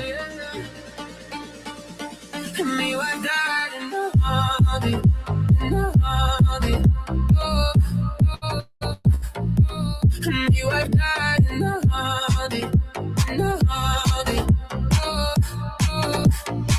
Now she's gone, yeah.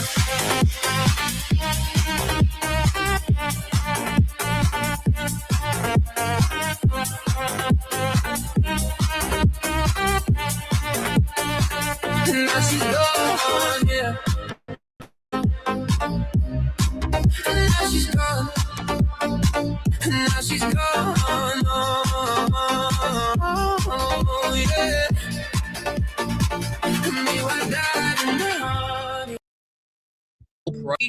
The reason why white liberal women are the most dangerous things on the planet is quite simple. They have nothing in their life that they have to worry about. No struggles, no problems. They wake up, they got to figure out what coffee they're going to drink, what robe they're going to put on, what shade of makeup they have to put on, or whatever. They don't really have problems in their life. So they're bored and they have nothing to do. And us being humans, thousands of years of being hunter-gatherers and struggling to survive, it's really been like the last 100+ years where Western civilization, you could really just chill and live your life. So it's still hardwired in your DNA to find something to fight against, because that's what we've done most of our history. So the white liberal woman with nothing to do, she sees somebody else's problem and she imprints it onto herself. That way she has something to do. She has something to fight against. And the most dangerous part, she's not bored anymore. I mean, why do you think they put the LGBTQ flag in her bio, the Palestine flag, the Venezuela flag, the Ukraine flag, there's a lot of flags now that I think about it. They was there for BLM, Stop Asian Hate. They start to push all of this stuff because they have nothing themselves that they have to fight against. And the scariest part is they don't give a fuck about any of it. They don't care what's happening in Palestine. They don't care what's happening in the Ukraine. They don't even care what happened in Venezuela. The Venezuelans are cheering and they're telling them to stop cheering. They don't really care. They just want to be seen as important. And that's the most dangerous thing. These people do not care about your problems. If it's not popular, they're not going to say anything about it. You want to know how I know? How come nobody is talking about what's happening in the Congo and Sudan right now? I'll wait. They tell you they love black people, but let me be walking down the sidewalk at night. They're going to clutch that purse a little harder or probably cross the street. They claim not to be racist, but have a legitimate superiority complex when it comes to other people who do not look like them. It's all just a virtue signal and a grasp of trying to be relevant, bro. Hit that like button. Hit that like button. I threw that link in the chat for you, Sir Hype. I got to talk about this other phenomenon. You know, we just played that plea from the Black Lives Matter crew, and I just got to tell you, the racial politics behind this incident, they're not playing out in favor of the left technically. Like, you guys normally you get a lot of black support, but you know, ever since Trump came around, black folk been like, nah, I'm good. So most black folk been trying to sit these things out. Hey, so I'm not trying to be rude at all, but Say Her Name is specifically reserved for Black women. That chant started as a direct result, and I remember because I was an organizer at the time. It started in the early days of the Black Lives Matter protests. I mean, like Trayvon Martin early days, when Black women who were also being victimized to police brutality, like Sandra Bland, like Rekia Boyd, oh my God, the list is endless. They were not getting the same coverage as Black men and boys who were also being victimized. That's not to say that they are not important. It's to say that the Black girls and the Black women were completely ignored. Hence, Say Her Name. While I understand the severity of what just transpired, it is also important to recognize that that does not mean that you should co-opt other people's movements. Black women own that for a very good reason. Rest in peace to Renee, but Say Her Name is not reserved for white women, respectfully. Again, not even trying to play semantics, but it actually does matter. That's it. Rest in peace to Renee Nicole Good, and may God continue to bless and comfort her family during this horrible, difficult time. But the hashtag Say Her Name is not for Renee. Say Her Name is specifically for Black women who have been killed by police and police-sanctioned violence here in this country, created in 2014. See, we don't need to say her name. We know her name. Say Her Name was created because no one was saying the names of Black women. No one was acknowledging them. No one was ever acknowledging, admitting to, or taking accountability for their deaths. That's where the hashtag originated from. Sandra Bland, Rekia Boyd, Corinne Gaines, Breonna Taylor, Sonia Massey, and Shelley Frey, Kayla Moore, and so many, many others. Say Her Name is for so many Black women erased by police violence. So let's not erase them any further by letting that hashtag be used by others. Justice for Renee Good, and jail for anybody that had any part in her killing and her death. But if man had to find out that his God was a woman, I say the Black woman is God, and Black woman is God. I say the Black woman is God. The Black woman is God because, you know, she was the first organism on this planet. One more thing before I go to bed. Say Her Name is for Black women. Say Her Name is for slain Black women. What happened to Renee Good is tragic, but Say Her Name is for Black women specifically because they rarely get their killings publicized. And when they do, they're dragged through the mud. They are ostracized, like their families are ostracized. They're memed. Breonna Taylor turned into a fucking meme. Y'all did that during COVID and bullshit. Like, the arrest the people who killed Breonna Taylor was a fucking meme. Like, the quote unquote joke became bigger than the actual story. Yeah. Sandra Bland, yeah. Say Her Name is for Black women. Don't get it twisted. Like, you could still memorialize like this white woman. Like you can still fight for justice and all, and also be respectful.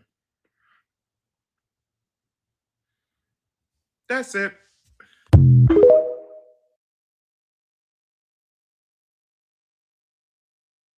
Renee being a white woman, unfortunately, was not enough to protect her from being publicly executed by ICE agents. It did, however, garner the attention of major media outlets. God rest her soul, Renee should still be here, period. But it is important to point out the sense of urgency when it is a white woman who was harmed. What if I were to tell y'all that I could mention about 20 other names of people who were executed by ICE agents on and off duty prior to Renee? Please allow me to introduce you to Keith Porter. I want y'all to meet Silverio Gonzalez, who was executed by an off-duty ICE agent. With all of that being said, I know a lot of y'all don't mean any harm, but I noticed a lot of y'all are saying, say her name. You're using it in hashtags. You're using it while you protest. And I need you guys to understand that that is not what that movement means, nor what it's about. Say her name is meant to protect Black women. Women like Sandra Bland and Breonna Taylor, who got zero coverage. And there was zero sense of urgency at the time each incident took place for girls like them. I said it once, I'll say it again. Renee should be here, period. And I know y'all don't mean any harm. Just make sure y'all are being mindful, okay?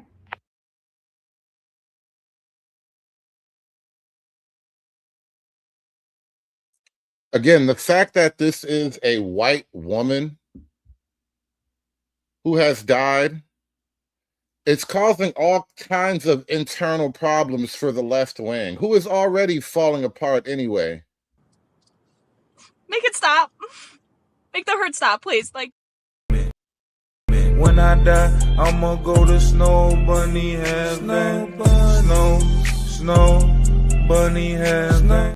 Stop using say her name when talking about Renee Good. I hate to talk about this in this moment when there's so much happening, including another shooting by ICE that happened in Portland just a little while ago, but my ears are hot. So let me get this off my chest. You can honor and respect and mourn and grieve Renee's loss without having to co-opt a movement made by Black women for Black women to acknowledge the silencing that happens when Black women have their lives stolen by the police. Say Her Name is a movement made by Black women for Black women to amplify Black women and Black lives that are so often overlooked when it comes to police brutality and Black people having their lives stolen. Black women have been overlooked so many times that the Black Lives Matter movement was also ignoring Black women. And we went and made a separate group, separate movement called Say Her Name to focus on that, using it for a woman in a situation where we were saying her name before the crime scene was even cleaned up makes no sense. It's just co-opting a movement because you can. Y'all can multitask. I promise that you can. I know you can. You can grieve Renee and honor Renee and want better for Renee and for all of the people who have had their lives stolen by ICE, because it didn't just start with Renee, while also being respectful of a movement about Black women specifically. You can do both. You can have it all. You can have the cake and eat it too. Instead, y'all are just telling Black women to shut up, to just let it happen, that this isn't the time, that we need to focus on her because this is the most important thing right now, as opposed to acknowledging that all of it is important. All of it is interconnected, and therefore all of it should be treated as valuable and meaningful and respected. What is wrong with y'all?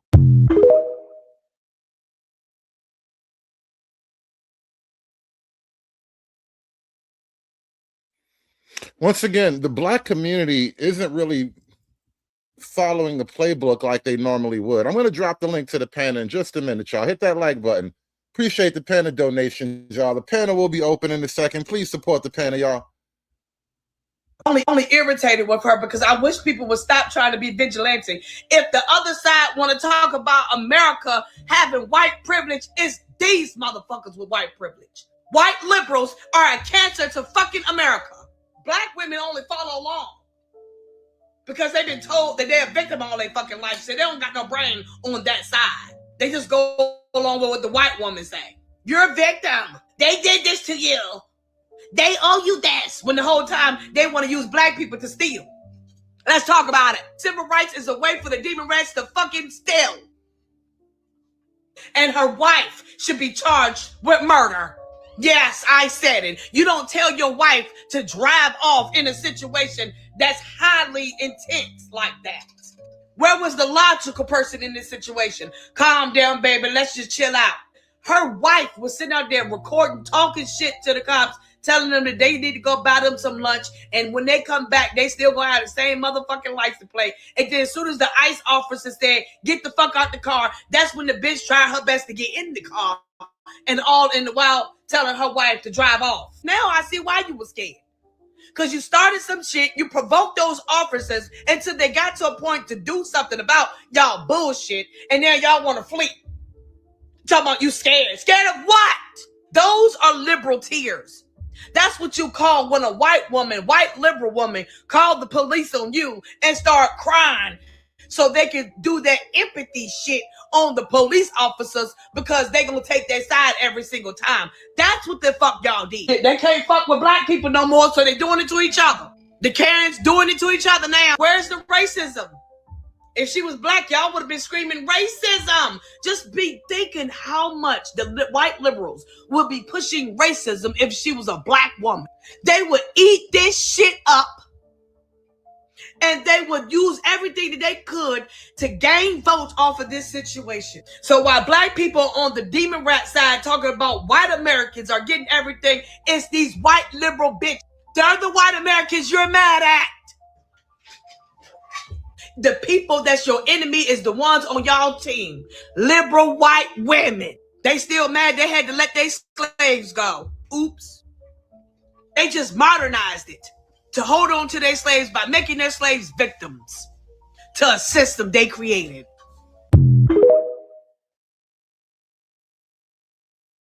I disagree with that completely. I don't see this as a gray area at all, and I certainly don't see her playing a role in her own death squad. I mean, you can see even law enforcement officials have played the video frame by frame. Earlier, Anderson Cooper had a guest who was playing the video frame by frame, and you see in every frame she's turning her vehicle away from the ICE officer. They are approaching her. She was not going at him. She was trying to get away because they were approaching her vehicle. You also hear him in this video refer to her as an effing bitch.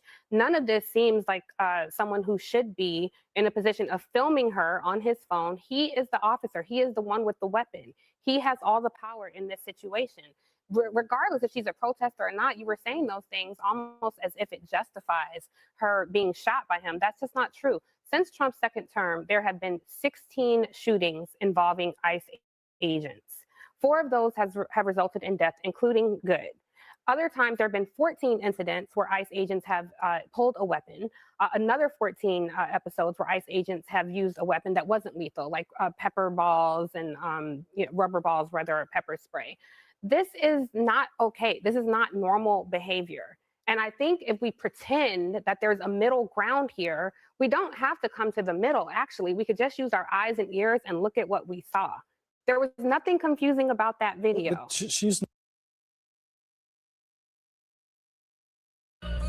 Me wife died in the honey, in the honey. Oh, oh.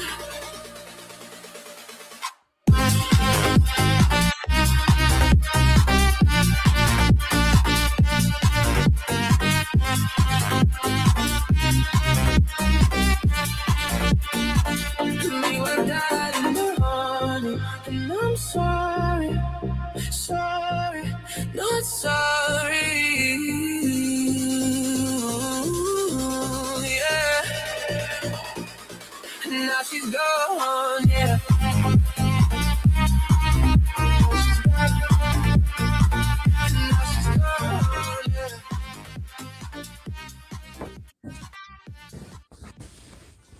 Welcome to the show. Welcome to the show. We got a panel, y'all. We got a panel. We're going to try not to die in the Hyundai up here. Hit that like button, guys. What's going on? Shout out to True Hype, Freeman's Journal. We got Bandit in the house. What's good, y'all? What's good? Nissan Honda Chevy. Nissan Honda Chevy. What's going on?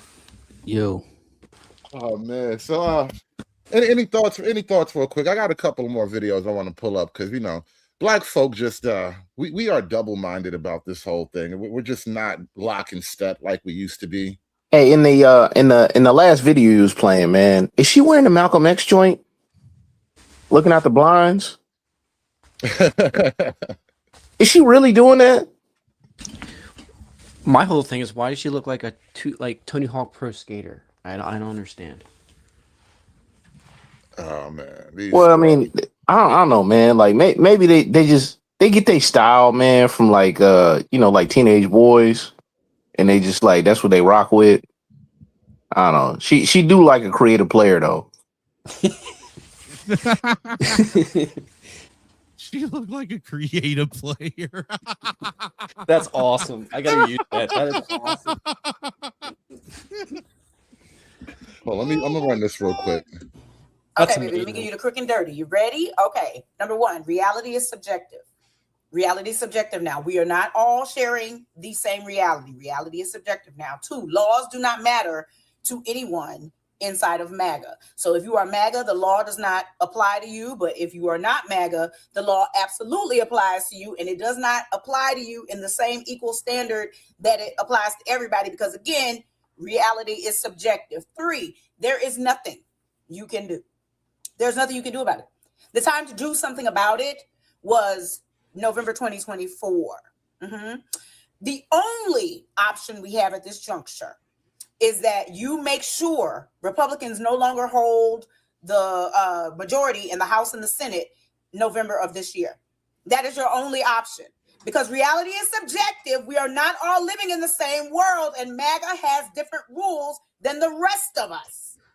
And there's nothing you can do about it because they hold all 3 branches of the government that would make reality even across the board. So here's your choices.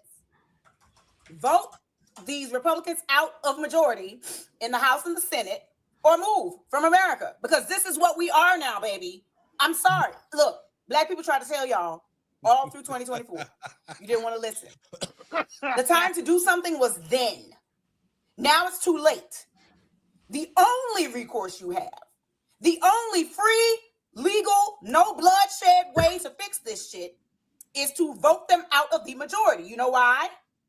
Because the law is no longer being equally applied, and they control all 3 branches. If they didn't control all 3 branches, we would have Is this heifer still talking? to make sure these people do not terrorize American citizens, but we don't have that.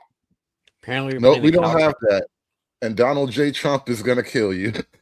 Yo, these people are crazy, man. And I'm like, look, like I hang out with people from across the like spectrum of their political alliance or whatever, and I have to have these talks with people that tend to lean more on the left, just to give them perspective, because they just don't see it. You know what I'm saying? Like they just jump to a notion and go there. And whenever, but even before MAGA, did people were able to just be like, you know what? This guy's telling me to get out my car. I'm being detained. You know what I'm saying? Like I can just like hit the gas, even without the officer there. That's not going to be a problem. Like cats ain't gonna they ain't gonna like do a high speed chase. You know what I'm saying? Like because he's evading from cops. The cop gave you a lawful order. Well, isn't it also a fact of, in order for us to even function, we need to have complete control over 3 parties. We need to have the media. We need to have all 3 branches of government. I mean, it's literally a self-tell. In order for us to even function, we have to be in complete control. It's bullshit. She's saying the quiet part out loud. Well, I mean, but like what's really funny about their thought process, right? They want to use force and not like, just general compliance anyway. You know what I'm saying? Like through like, I guess the natural, people just wanting to get along just so they can go about their day. They want to force you. This is the same people that made you wear a mask, close down everything, ruin the businesses, wanted you to put something in your body, regardless of your thought. But like they're gonna try to tell me about laws and governance and reality. Hey, get out of here, man. It's sort of like henpecking, right? Instead of just directly just being a bully and making it naked and obvious, it's like little small acts of henpecking until everybody is sort of cowed into behavior. It's like the feminine approach to tyranny, basically. That bitch is in the chat. I want to play this video. Hold on. Saying her name, everyone. I want to remind you gently and not to upset you, not to diminish the grief that you're finally feeling when you see someone who looks like you being murdered unjustly in the public by a civil servant is what they're supposed to be, or ICE, right? I'm kind of talking more from the lens of police because that's who this happens. That's who kills people that look like me all the time. We started saying, say her name, because these sorts of instances happen all the time and no one knows that it happens. It takes people like me coming to platforms like this and speaking about it and saying, say her name, this just happened. You don't know because it's not on the news. It's not in the headlines and no one's talking about it. So say her name. That's why we started this for Sandra Bland, for Breonna Taylor. Because there isn't as much collective outrage Hold on a when second. someone who looks like me passes away, or I'm sorry, is brutally murdered by the police. Is she suggesting that Becky has just appropriated the "Say My Name"? Yes, that's what the whole thing is. Were you not paying attention? Say her name is for black women. I don't know why white women. Snowman, what's up with these white women appropriating black women's culture all the time? Maybe she's just mad that Becky got to go be Mrs. Floyd before she did. That's all I can say. I don't know. Maybe she's mad. When is she not mad?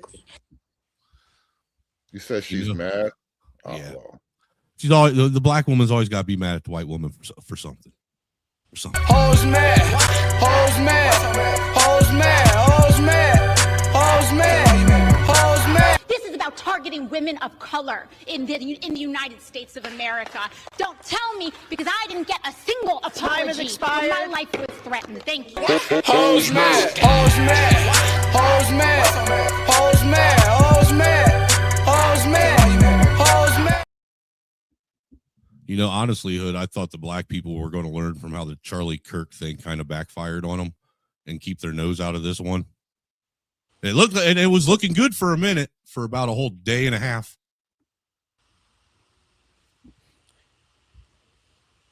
You need to call your folks. And now we have ICE, right? Who claims they're not police, but to me, it's all the same thing. Same thing. So I appreciate that, you know, you feel the grief that, you know, the loss, the terrorism that we have been dealing with for hundreds of years now. But say her name, that is for marginalized individuals who don't get the coverage that the majority individuals typically get when things like this happen to them. Okay? Again. Hey, girls, what's this weird thing about, like, I can't even be bothered to get all the way out of bed before I make a video? Hey, don't even start, man. They'll start talking about respectability politics and all that. They can't even bother to, like, you know, fix their hair and look their best at the airport, of all places. Oh, speaking of fixing hair and Because looking your best. remember, making yourself look good, that's patriarchy. You can't have that. White That's what it is. White rage. That is what they never planned for. That is what they could never prepare for. That expected the unexpected. They wanted to be us so bad because they could mow us down with no hearts. They could mow us down and not have to have no accountability for it. But they own people. When it's their own people, now they. Why are her nostrils so big? That's not my people. That all the coke. I'm just saying that Becky that got mowed down is not my people. I second that. She is no man's people. They got real problems on their hands. Now they not dealing with people with civil rights. They dealing with people with constitutional rights. They dealing with their real citizens. The fuck now is she even saying? it's a revolution. and we support the revolution. Stand up. We support the revolution. My Caucasian, my white sisters and brothers, my Asian sisters and brothers, my Latin sisters and brothers, we support the revolution. We right here cheering y'all on 100%. Y'all got the blue. Don't fall for the okie doke crackers. West Coast black people are a strange breed. I just do not because I can hear the West Coast. She sound like Oakland or some shit. West Coast black folk are just odd, man. I don't understand what's in the water over there. San Fran water, that's the problem. A lot of myth. That had to be. What up, That Jason? had to. Well, salute panel. Happy New Year, Hood. First of all, we need. What is the name of the ICE agent that pulled off this absolutely incredible? Think about this, fellas. Captain America. You have a move, right? Exactly. I know that voice. What up? What up, man? But hold on. You got a moving object coming at you. Unstable footing on ice. And in less than a second, you able to get off not just 3 shots, but 1 headshot. Man, crown his ass. Hey, Sir Tice. That was a once in a lifetime shot, bro. I'm telling you, that was an epic shot. I hit a woman for the first time in my life, and I'm having fun. Hey, Sir Tice, man. It was ice on ice, man. And then you had the audacity to say, fuck that bitch at the That end. cop pulled it off while moonwalking too at the same time, dude. That shit was wild. And then dropped the fuck that bitch at the end of it too. Yeah, That was epic, bro. You know that and you know what's what's crazy? Go ahead. You know how people have, for you sports fans, you remember when Nick Anderson blew those free throws and he forever wasn't straight. You know, this dude got dragged before, did not hesitate. You know, I mean, again, that dude is what? Ice in his veins, ice on his jacket, ice on ice. Damn, man. Ice cold, man.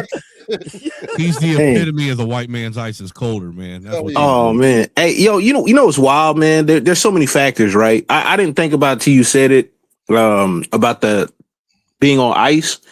That could have been the reason why she didn't hit him. You know what I'm saying? Like all these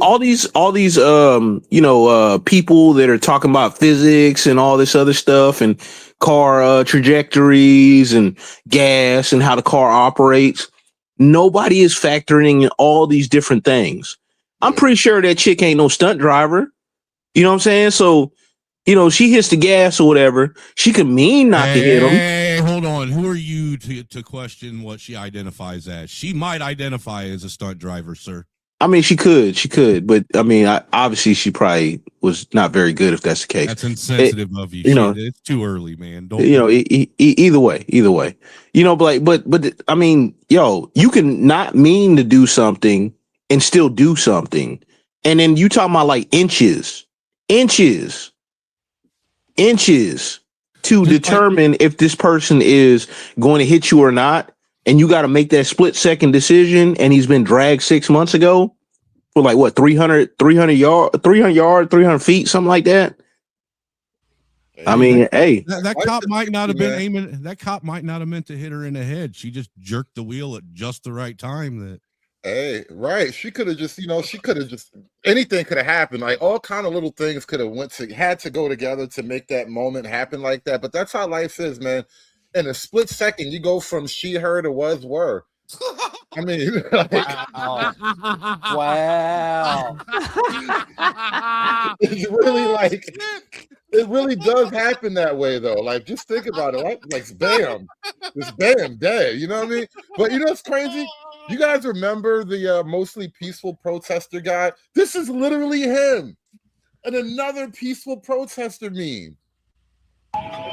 So, Laura, right now we are in downtown Minneapolis. We've been following this protest outside of a hotel where these protesters believe federal agents may be staying. And just in the last few seconds, it appears they're trying to get actually inside this hotel. You can see this ramp that they were all around me a few seconds ago, and now they're up this ramp. I can see a door open to this particular hotel, and you can see and hear how much noise they're actually making right now. Earlier, they were shining lights on some of the windows, truly making as much noise as humanly possible to this point, banging on drums, blowing their whistles, out with their signs as well. This is at least the second hotel they have been to in the downtown Minneapolis area, appearing to be under the belief that agents are staying at the hotels at which they arrive. Now, again, you can hear the drums, but I can't emphasize enough. It was just a few seconds ago, as we're going to get closer to this ramp to see what we can see. Excuse me here. Where you can see the door open. It doesn't seem that they've made much more progress beyond that door opening. That looks like And an a good insurrection portion to me. that's actually going in. Now, while there was law enforcement in this area a little bit earlier in the evening, we have not seen any in the last 30 minutes or so to this point, as they are now clearly seen. Brought to you by the Paid Protesters Foundation. Hold on, Jacob Frey's live. Let me pull up the Frey real quick. This is what Donald Trump wants. He wants us to take the bait. He wants those agitators to get a hold of this crowd in a way that it makes them cause harm to others and or damage to property. And so to them, I want to say my deepest thanks. We are so grateful for everything that you've been doing. And to our first... Really quickly though, black women are everywhere, bro. I am tired of hearing about how oppressed they are and how they can't get ahead. Every time I turn on the TV, I see one of you bitches. Hold on, Hood. You're saying that black women outside of those, I consider TikTok, just an attention-seeking place. You're telling me that there are black women well, I take that back. I know some because I used to live in Minneapolis, and I was going to give my take about the mentality there, but they call us the C words, but what is more coonish behavior than this? You tell me. Every time the white man have a crisis, the black woman is on TV right next to him like it's gonna be all right, baby. I told you the black woman birthed white supremacy. Need to be very clear, we're not going to let that happen. If you cause damage to property or put others in dangers, you're going to be arrested. And again, the vast majority of people have done this right. We are so deeply appreciative of them. But we have seen a few incidents last night. Those incidents are being reviewed. There were approximately 29 arrests that were made that Chief O'Hara will provide an update on. But we wanted to, again, give sort of the overarching theme of what we're seeing, which is peaceful protest. And we wanted to say when that doesn't happen, peaceful protest. They're still running with that shit. They're still running with that shit. Counter Donald Trump's chaos with our own brand of chaos here. We in Minneapolis are going to do this right. Chief O'Hara is going to now provide. You ain't doing nothing right. You know what, man? Good morning. Go free. Brian O'Hara. Oh. You want to say something? Go ahead. Free. Right. Oh no, man! I was just saying they still. Oh shoot! I forgot what I was gonna say. Okay, but it's like no. I was gonna say the part. Hold on. The part that Orwell missed, right, is the LLM factor in it, right? So like Orwell is incomplete in the fact that it doesn't take into account that people are just NPCs. Literally, like they don't have the capability to differentiate. Like Jacob Frey is like, oh, they're doing peaceful protests, right? Trying to run over him with a car in his mind is peaceful protest. It's like it's a different plane of reality. Yes. Like in Orwell, the people were purposefully misleading, right? There was no Jacob Frey in Orwell's, framing of the world, These people are worse than the animals in Animal Farm. Real talk. Now, I was going to ask you guys about something. I thought it was my thinking that, okay, even the people who are afraid to step on the right side or dare say one of those thoughts where they'll be, oh, you on the right, oh, you MAGA and all this. I thought that they were smart enough to say, you know what? They're not going to gin me up this time. They're not going to get me up with these fake emotions and all this. And then when we saw the angle from that excellent great shooter, who I commented The about lethal earlier, shooter. when they showed Hashtag lethal shooter. lethal shooter. Thank you, sir. When they showed his angle, I'm like, okay, this is game over. Let's get back to the Quality Leering Center scandal. I want to hear more of that, right? Man, you got people still into this. Like, come on, man. This is to me just largely performative, or for people to say, yeah, I was out there holding a sign, you saw me, because I can't believe people can be this dumb. No, the one I have a question. I'm going to segue to another video, all right? Because one of you guys, I think, Tice, you just brought up the idea of black people on the right being called coons and whatnot, because arguably, black people who are right leaning do not support the racial interest of their group, whatever they may be, right? Now, by that very same logic, are white liberal women also coons?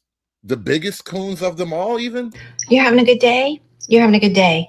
You think that your little guy with the big beer belly and the little dick energy and the mask, he really owned the libs today, right? Okay. Oh, good for you. Good for you. Let me tell you. No. You've just pissed us off even more. And as a white woman that looks like that poor woman that was shot, let me tell you, I'm not going to stop. I'm not going to stop putting myself in front of black and brown people to protect them. I'm not going to stop being empathetic. I'm not going to stop going to protest. You have just pissed me off more. Here's the thing. I'm not afraid of you. What I'm afraid of is my children and grandchildren living under fascism. Also, Emmy wanted to tell you to fuck off. You're just going to be another statistic. You're having a good day? Oh my God, She man. didn't even say That is left, a child. right. But look, dude, I hope more dumb ass fucking insane liberal Beckys do exactly what she does. I hope they do. Please stand in front of all these black women and get murked. Please, for the love of God. You know. Can we just say real quick, and I'll let you guys speak. The cat. I mean, this has to be a meme. I mean, this can't be real. Hey, just do the didn't even notice studio. the cat till you said it. do the Studio Ghibli anime kind of cartoon thing with her, and then just let it take off, man. But would be perfect. Man, this is so wild, man. And Adam Carolla, he's been on a little thing lately where, obviously he's been ranting for 20, 30 years, had a career off his rants basically. But he's like, what happened to chicks? And he's talking about how women don't do the rough and tumble play, and they'll stand in front of a 6'5", 250-pound man being 5'2", 119, and punching him in the face or whatever, slapping him and calling him out his name and all that. Ain't nothing gonna happen to me. Let me ask you a question. They don't learn. Do you think this woman's husband would have a better quality of life if she got murked? I don't know if she has a husband. I don't know if she has a husband. She had children. She said she had children. So, but you're both right. This, I think even white people say this woman is insufferable. Yes. It's like, why don't you just ask me? Yes, she is insufferable. Hey, this is Real quick to your question about is this a meme? I have just come to accept that modern life is basically a collection of random memes. It's like that saying, I used to think life was a tragedy. Now I realize it's a comedy. It's all just a series of memes, bro. All this woman needs is box wine. It should be perfect. This is the type of woman where the guy that married her sits in a driveway for 30 minutes or goes to a place like Cheers for 2-3 hours before, he actually steps his foot in the house. Right. That bitch is sitting at home drinking Omar beer footage, y'all. I was going to say we got new Ilhan Omar footage. She has been banned from an ICE facility. Well, denied entry rather. Hey guys. Congresswoman Angie Craig. Hi, guys. Hi. We are exercising our congressional authority. I'm Congresswoman Angie Craig. Congresswoman Kelly Morrison. Congresswoman Ilhan Omar. Can we talk to you guys in there? Yeah. If we can come past, and we can probably talk. We have our yeah. If you guys can move this way so we can have a conversation with them, that would be great. Right. Is that okay? Please step back. And notice the modern left is always an army of women. Like women are literally the tip of the spear. Coming down. Hey, Hood, let me say something. Oh, Hood, let me say something real quick to the panel and your audience. I lived in Minnesota from 96 to 2011, right? How do I say this, man? The Twin Cities, okay, there's the Twin Cities, then there's all of Minnesota, right? The Twin Cities has to be the most cucked out area of men there is. And like I said, I got 15 years there of proof where women run shit. But let me say this about these. Even worse than Seattle? They're very comparable, dude. They're very comparable. God, that used to be a beautiful city at one point, but I digress. Well, congrats on getting out of Minnesota. We have to say that first. And thank you, sir. Hey, sir, thank you. I don't know why I stayed so long, real talk. But what was the war when they were in Somalia in like 92, 93, whatever? What was the name of that? I forget. Or they were It wasn't a war. It was Black Hawk Down. Black Hawk. Okay, thank you. Man, that community there, you know. This is why I've never liked identity politics, or people like, oh, just because we're the same color. Them motherfuckers don't give a fuck about nobody but themselves. It's fuck everybody. They're very insular and they're rude as fuck. Now, I heard a stat, and it said that 50% of them, after 10 years of being there, they've been there for now over 25, but after 10 years of being there are still on public assistance, whereas 17% of the state is on public assistance. You know, they just suck up resources, and how this bitch who married her fucking is about to come out that she married. I mean, they're actually searching her birth records, apparently. Not birth records, other records. They're going to expose her there. How she came out, I think you guys all know the story, is basically it's 100,000 of them there. And that's a significant enough block of votes to get anybody in on whatever side, you know? So that's just kind of the story about them. I was just saying, you know, and this chick, she's also, I don't know who's more insufferable, her or that chick before. Go ahead. Everybody get hurt. Wait, move to the side. Fuck you, man. Why do you have your pepper spray out?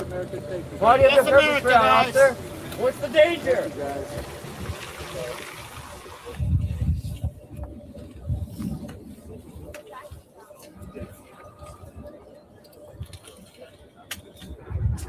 Becky thinks she's under control of some shit. Did you see that stern look on her face?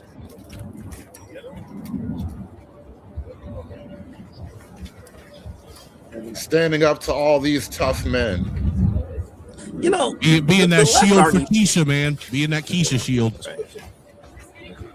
The left aren't even good bullies. You guys stay.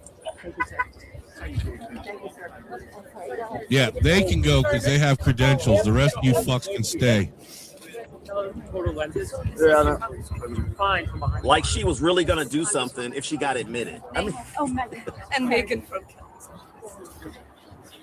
And do we need to clear the drive so the cars can get through? Yep, get on the driveway, guys. Get on the driveway. We have you all please back up. Back it up, please. Federal Back it up. property. Thank you. Thank you. Back up. Impressive members of the media come with us. Come with. Even their own ally, so to speak, that's supposed to be speaking for all the people back here. Can you guys please step back? This is federal property. You're not part of this club, so you can't be a part of this. Please step back, bitches. It's all a game. You.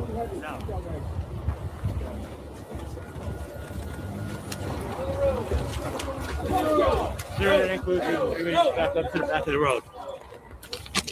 I mean, what's the end game here, though? What, to create a bunch of martyrs? That's it. It's chaos. Well, it's the attention. Oh, let's go. But you Keep going, please. Yeah, but you got to do something with it. I will bring it. I according to always what- say this real quick. This is what the game is. Okay, Republicans in power. The only way the left can win is cause chaos and fear of people getting themselves killed. Is the only way they can get power again. It happens every single time a Republican is in power and they try to take power back. It's their MO. Once you once you see it, then you just understand that this is just political games and just not fall into this. The idiots that fall into this end up getting murked, and that's the sad truth behind it.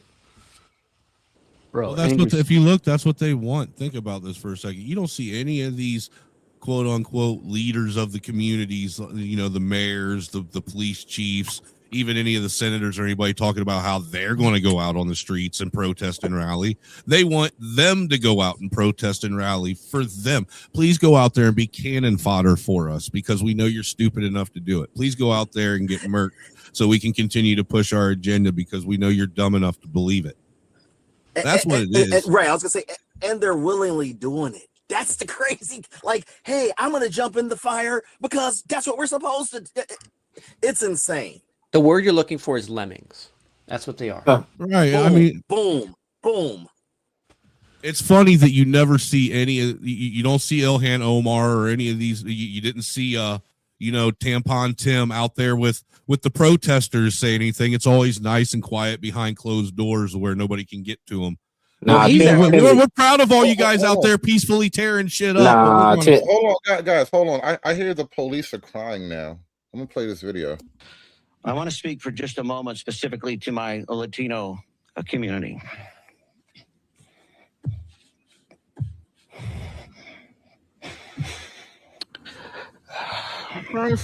It saddens me that we. This is bullshit that even you're making have me to watch qualify, this shit, Hood. This these is remarks. bullshit. What did I do to you Because to I deserve understand this? Hey, new year, new you. I've attempted to understand through your Fuck voices. that, dude. That your shit's gay. concern, your fear, your anger. This information in no way is meant to disparage or to condone or support or agree with any of the actions that occurred yesterday. That motherfucker looked like he got sprayed with But it pepper is spray important before he that came out. we stay And the committed to Academy the rule Award of law, goes that we to- stay committed to the facts. Don't look that we away, stay, Snowman. A trustworthy and legitimate police department for This all is some of bullshit Portlanders. terrorist torture tactics. Hey, here, we Hood. we gonna hold your eyes open like on Bird Box. Yeah, fuck Don't that. don't This look is some away. bullshit. Don't look away. All right, this is what it is out here, man. Hey, isn't that the same I dude think that we said just found they? the best supporting actor right there. Isn't that the same dude that was briefing that there was a Trinidad? Yeah, that's the same guy. Yeah, same exact guy. So why the hell is he crying? I have no. He's getting paid to. You have to understand it. He's got to be apologetic about saying honest but mean things about the Latino community. 'Cause he- Meanwhile, look. Meanwhile, on the other hand, there's a whole new breed of black people being spawned on the internet. Like the Uber coon has arrived. Bro, you thought I was extra? Listen, I got here a little later in life. The young Uber coons, they're gonna go hard for another 40 years, bro. Think about all the things that you hate about fucking America: transgenderism, liberalism, mass migration, Jewish control of our government, a bad economy, crime, race wars, whatever the fuck it is. Think about it all, everything that you hate. And what solved all of this in history? White nationalism. Think back to the middle of the 20th century. The most empires that we've ever seen grace this planet: British Empire, Nazi Germany, the United States. You thought I was unique, right? I thought I was special too, bro. Protect this I man. thought I was special too. I thought I was the one guy. I thought I was alone out here. Apparently, I'm just older. The younger guys, oh shit, they're way ahead of me. Hey, Hood. Well, like, listen, to something to something that Snowman said earlier. Notice how these people became Proud Boys all of a sudden. That's shorthand for something. Yeah. Isn't it crazy how I now proud because you don't see the Proud Boys out counter protesting. Now all of a sudden they're ICE agents. Yeah. Yeah. Hey, you got to evolve, man. You got to adapt with the times. My bad for stepping on you, Freemans. Right wing right-wing black men just don't get enough credit out here. No, Just don't. Your credit's Hey, this brother right here sound based as fuck. you know, I think part of it was definitely like the flattening of the media, because the internet has now given us all access, like in a lateral sense. We can share, it's like peer-to-peer knowledge, information sharing, as opposed to top-down dissemination from the big three, ABC, NBC, you know, that type of thing. And once it got that level, and now the internet is where people get most of their news and media from, and it's mostly shit like this, man. What did all of these countries have in common? White pride, white ego, intensity in the eyes of white people, intention with what they were building, with what they were creating. The most powerful militaries you ever seen on the fucking planet. Global influence, all of this shit. It all came down to white pride and white fucking ego. Transgenderism, fever dream. Feminism, liberalism, impossible. Jewish power, Jewish control of the government.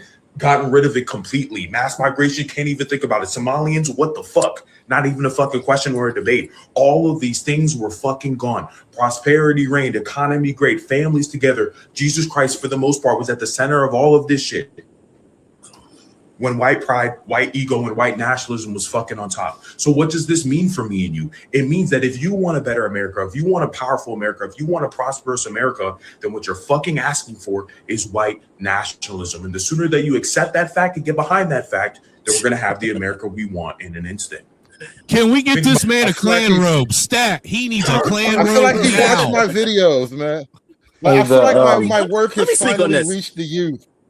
You said, let me speak on this just very briefly. Hood's I a tell people proud all the grandpa time. right now. I've told people all the time. And I know I'm being serious here. You know, it's like I said, you have more in common with that so-called hick that you with overalls than this people like Jacob Riley or when Tampon Tim, right? I said, Right. if it wasn't for these motherfuckers, I hate to give deference to you too. I'm fucking with y'all, but you know, there would be no more free speech. There would be no open carry.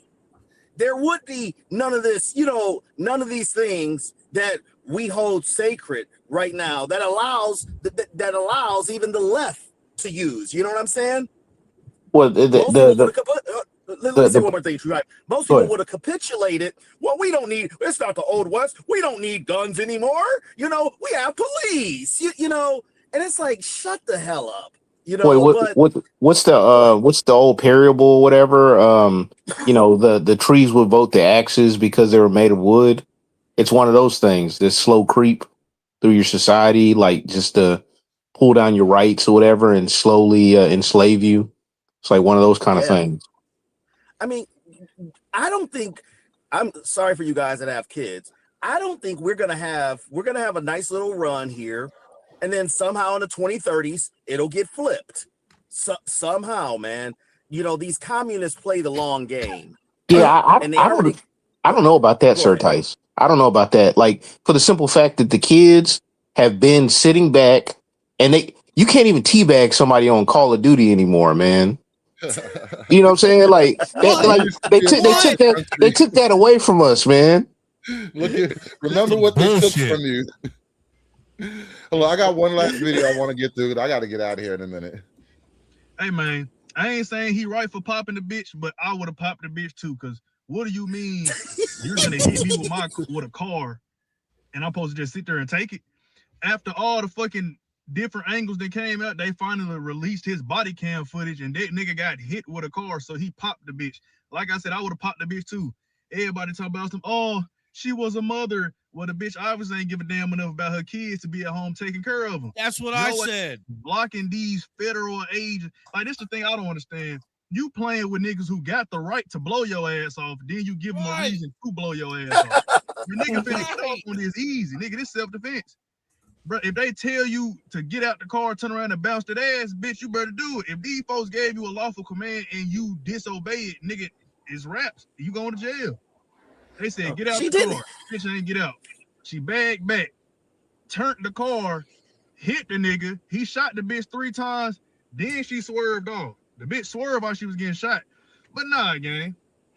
You play stupid games, you get stupid rewards. What y'all niggas be telling us? Oh, He should have just complied. Why didn't he just comply? Thank You you. niggas over here trying to get some Hey, sympathy for some bullshit. brother, preach. Talking about some what if there was your mama? Nigga, my mama ain't stupid. The fuck? Y'all were just trolling Charlie Kirk for getting shot. Now y'all niggas want sympathy for the bitch getting shot. And the thing that's crazy, you dumbass niggas was protesting about some shit you don't even have that was benefiting y'all. Y'all don't even know what the fuck y'all protesting for. Them niggas was in Minnesota investigating fraud. These niggas got daycares with no kids in that motherfucker. The daycares ain't even running and they getting funded millions of dollars. Your taxpayers going to they fraud and you protesting. You niggas stupid. She got what she deserved. Quality Leering. Did she have to die? No. But at the same time, was what she did illegal? Yes. Should a dumbass been there? No. I ain't saying the nigga right, but I would have popped the hoe too. No. Hey, didn't this same exact thing happened in Ohio? Remember that? It was that pregnant black chick. She was in a car shoplifting and she tried to take off and the cop was in front of the car and he popped her. Exact same situation.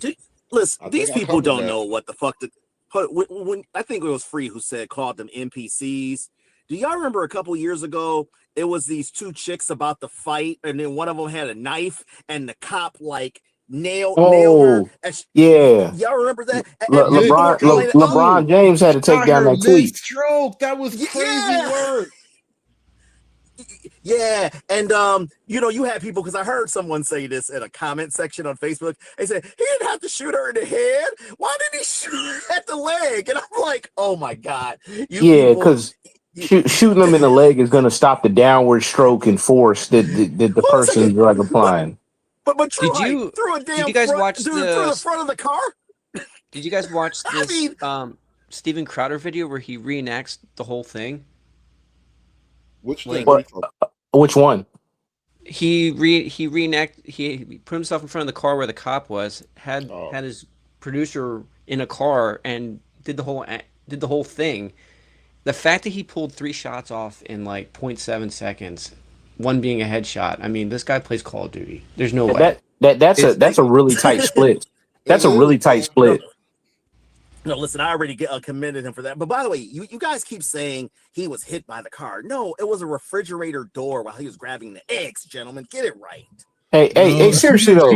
She didn't hit him. She just used the car to politely move him out of the way so she could get away winged from him. No, that's what I saw some chick on Twitter say. She just winged him with the car. There was a reporter hood that said it was just a bump. That's what the reporter said. Yeah. It was just a bump. Getting bumped with a 4 to 5 ton vehicle, a bump. Yeah, listen, bro. I drive trucks, man. You can't bump anything slightly with a big vehicle, bro. Everything is damage. Has anybody heard anything seriously about the wife getting charged with trying to attempted murder or assisted murder? I haven't heard, but I would like that. Saying she drive. That's insane. I would love. Yeah, she needs to. She needs to be charged with felony murder for being an accessory. Right? Agreed. Do it. Right. Drive. Hey, Angry Snowman, bro, you got to send me that thumbnail, dude. you gotta send me that thumbnail, bro. That belongs on a t-shirt, dude. Straight There up. has to be something. There has to be something, though, fellas, that we are literally in where state media controls things, because the media is so the NBCs. I mean, this is ridiculous how they framed the story. I think even if you're a brainwashed lefty, you have to say, damn, they got that wrong. The same thing with Nick, I call him Nick Sandman, but what the dude who exposed Quality Leering, the YouTuber, guys. Oh, Nick Shirley. Nick Shirley. Okay, so what old school journalism, Star Tribune, that's the name of Minnesota's paper, used to do, this 23-year-old guy and an old guy goes and does it. And then they're saying, the first thing they say, right-winger YouTuber. And I'm like, y'all don't see this shit, how they're framing, Tampon had the nerve to even call him that. This media should be charged in some kind of way, man. And let me just add one more thing. It's amazing how one YouTuber can garner, what is it now, 150 million views? and those things on CNN barely get 1 million, that really shows you that the public is like, we're not watching this garbage. But I'm just saying, I can't believe it's still people who buy into what CNN says. Yeah, but it's not amazing though, like, because it's been that way for at least the last 15 years. The legacy media gets the benefit of the doubt because they were like, you know, the legacy, if you will. Standard. Yeah. Well, I dare not use that word, especially with these folks. Again, not to overuse this word acronym. People back in the day, people used to read newspapers, so they had to interpret things themselves. Nowadays, kids can barely read. Hell, they barely can stay focused for 5 minutes. Why is TikTok so popular? You know, so they you know, and the media is very smart, and they like, case in point. I literally saw they didn't want to show that. They really didn't want to show that front, that the officer's version of the video when it was released. Meantime, the other ones, they showed it, and now I even see people said, you know what, I jumped to conclusions. I'm gonna fall back on this one. I said, why don't you say you're wrong?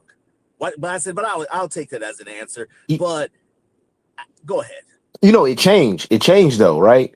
So like when it was like all these different angles, and it was like all like you know, kind of subjective, and it was like kind of gray. At least at first, right? The first video that came out, because it's kind of far away, you know, all that stuff. And these guys are doing these breakdowns, talking about, oh, the tires turned here. So, yeah, and his legs are on this side of the vehicle and all that. No, he slid out of the way at the last minute. You talking about seconds. Like that vehicle can go X amount of feet in so many seconds, especially when you hit the gas. He got lucky to get out of the way. But I think y'all they changed it. They changed it though. They changed it. So now when the body cam came out, like, old boy ain't talking about a hip injury anymore. He's just like, he had to soften his language because, I mean, most people are going to trust their eyes, even though, you know, I'll be they chose not to. Let me get this off real quick. Well, hold on. Wait. Most people actually aren't even going to trust their eyes. Let me show you something. You said that right as I was pulling up this clip here.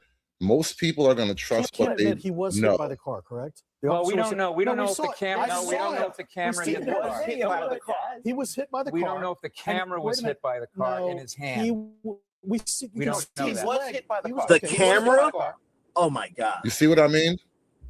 Are they trusting their eyes, or is he trusting what he thinks he knows? No, but it's the body cam footage that got released, not his cell phone footage. No, we get that. I'm just. But what is going through that man's head when he's saying, "What did he get hit, or did the camera get hit?" You see what I mean about trusting your eyes? People refuse to trust their eyes. It's that Yuri Bezmenov thing where they says like you can show people absolute proof of the subversion, and they still will not believe you. Yeah, I was gonna say ideological subversion. Let me say something real quick because you just showed a person who I despise, and it goes back to the media. They get that pleasant, you know, it's one thing you get the black woman who I'm going to speak on something in a second, but you get this pleasant speaking Abby Phillips. Man, these motherfuckers are paid to say this and take these stances. She's too smart, at least I think she is, you know, to take these crazy stances that she says, but because people will accept it from a soft, you know, she's not your stereotypical black woman, right? Speaking of black woman now, when in the hell did black women align with white women? I mean, get the fuck out of here. That's their arch enemy, right? They should. I just knew many of them would be like, yeah, that's what that Becky get. you know, play stupid game, win stupid prize. They're aligning with this. Come on, look, that's man. what you know something. No, they're that's aligning what the with. Say My Name thing is, right? Look how they trying to claim territory and say my name. And it's like, yeah, I feel bad for that white girl, but don't be all in my shit. You know what I'm saying? Like, even in their ally shit, they still hate white women. Man, we're still falling for, or people are still using the sloganeering, man. Crazy. Go ahead. Well, the wildest thing to me about this whole situation, honestly, is watching the media and everyone try and turn this into a race thing without bringing any light on the Somalian race issue. Yeah, man. This is the wild. This is the wildest shit. I mean, it's like a really elaborate tap dance that they're doing right now, where they're trying to bring in black and brown people and get BLM involved and make this a race thing while ignoring the race issue that they have going on right now and not bringing, because if you think about it, even with their chants and shit that they got, I'm saying, they're saying immigrants and our neighbors and our friends. They're not saying anything about Somalis at all. That word is not being mentioned at all by any of these people. Well, even the Somalis, they want to hide under the umbrella of black. Right. Well, they try that, but it's so weak, man. Like everybody, like even the white people are like, really. Right. Hey, let me throw this at you, gentlemen. So my best friend's ex-wife is Ethiopian, right? If you watch South Park, you get it. Anyways, I had asked him his thoughts on this. Yeah, I caught that too. I had asked him what his thoughts. And he said, well, you know, and this is what I mean about some black men, and I don't get it. Well, I'm just worried because my 2 kids or whatever. I said, okay, it's a natural instinct for a father to be concerned with their kids. Well, at least some. But no, in all seriousness, I said, so you think your kids are just randomly going to be stopped by ICE? That's your concern? Not that child predator is there. You're worried about freaking ICE. Well, you would understand if you had kids that could be mistaken for. I'm like, your kids can't be mistaken for Somali. But what are y'all thoughts to these dumb reasonings of supporting why ICE shouldn't be involved? They just making stuff up, man, because they have a preconceived notion, or like Friedman, to allude to what Friedman said earlier. The NPCs got the programming, and this is the new thing. Right. You almost have to go like right wing NPC to deal with it. Like, I don't care, you're going to jail. Like, that's all I can say to you is I don't care, you're going to jail. What's it really say about your black brethren and sisterin that they're comparing themselves to these big Yakub headed retards? I mean, you can clearly tell a real physical difference between a Somalian Yakub-headed retard and a black American. Why would you even want to? It's not even the programming though. See, because you did that. See, you know what? Now I was going to end the show. And now, because you did that, we have to have this one last little thing, and then we're going to end the show. So I'm going to blame this totally on you. Everybody blames Snowman. Hey, tell me that don't look like a Somalian. Nation of Islam. According to the Nation of Islam's mythology, a very, very long time ago, the city of Mecca in like modern day Saudi Arabia used to actually be a thriving black utopia, kind of like a desert Wakanda. And it was there that Yakub was born. Yakub was described as rebellious, an overly sized head. That head containing a special brain that was smarter than the rest of his contemporaries. He would go on to grow up and become a mystical scientist who was then thrown out of Mecca by the black utopian elders and was sentenced to exile in modern-day Greece. As revenge for his exile, he used his scientific genius in a process called grafting to create the white man, a new breed of human that was extra deceitful and manipulative. Eventually, they break out from Greece, they take over the world, and now we currently live in the age of the Yakubian white devil. However, according to the Nation of Islam, someday the chosen people of Allah, that being the spiritually enlightened black man, will come to rule the earth after 6,000 years. Thank you. That was Snowman's nephew, by the way. That's bullshit, dude. Good, I know you want to. But the story he said tracks right along with these Somalians. Oh yeah, man. You know how when they show you know how when they show like alien sightings in the past and they draw up an alien, that's what those Somalians look like to me. Oh man, listen. Praise be upon Yakub and his. Did you just say they look like a burnt gray alien? Guys, I gotta get up out of here. I gotta get going in a second. Man. Shout out to Yakub, though. We had to end this show with some Yakub knowledge. People be forgetting about how it all started, man. Yeah, shout out to the white man, Master Farrar. There you go. Yeah. Listen, guys, thank y'all so much for coming out today. I really do gotta go. I gotta shut this down. But and say your name. Say her name. Oh my God, say her name. Renee Good? Yeah. All right, fellas. Renee Bad. Bro, look, Hey. Snowman, send this to me on Twitter. Dude, it's in Telegram. It's in Telegram. Well, I Yeah, don't Trey even know what dropped it Telegram yesterday. is. Hey, You're in Telegram. Am You're I? in a yeah, you're in a Telegram group. Oh, I don't really use it like that. Hey, Free, I'm gonna hit you up and get that group. All right, fellas. All right, later, y'all. We out of here, man. Peace, y'all. It's done. It's done. It's done. It's done.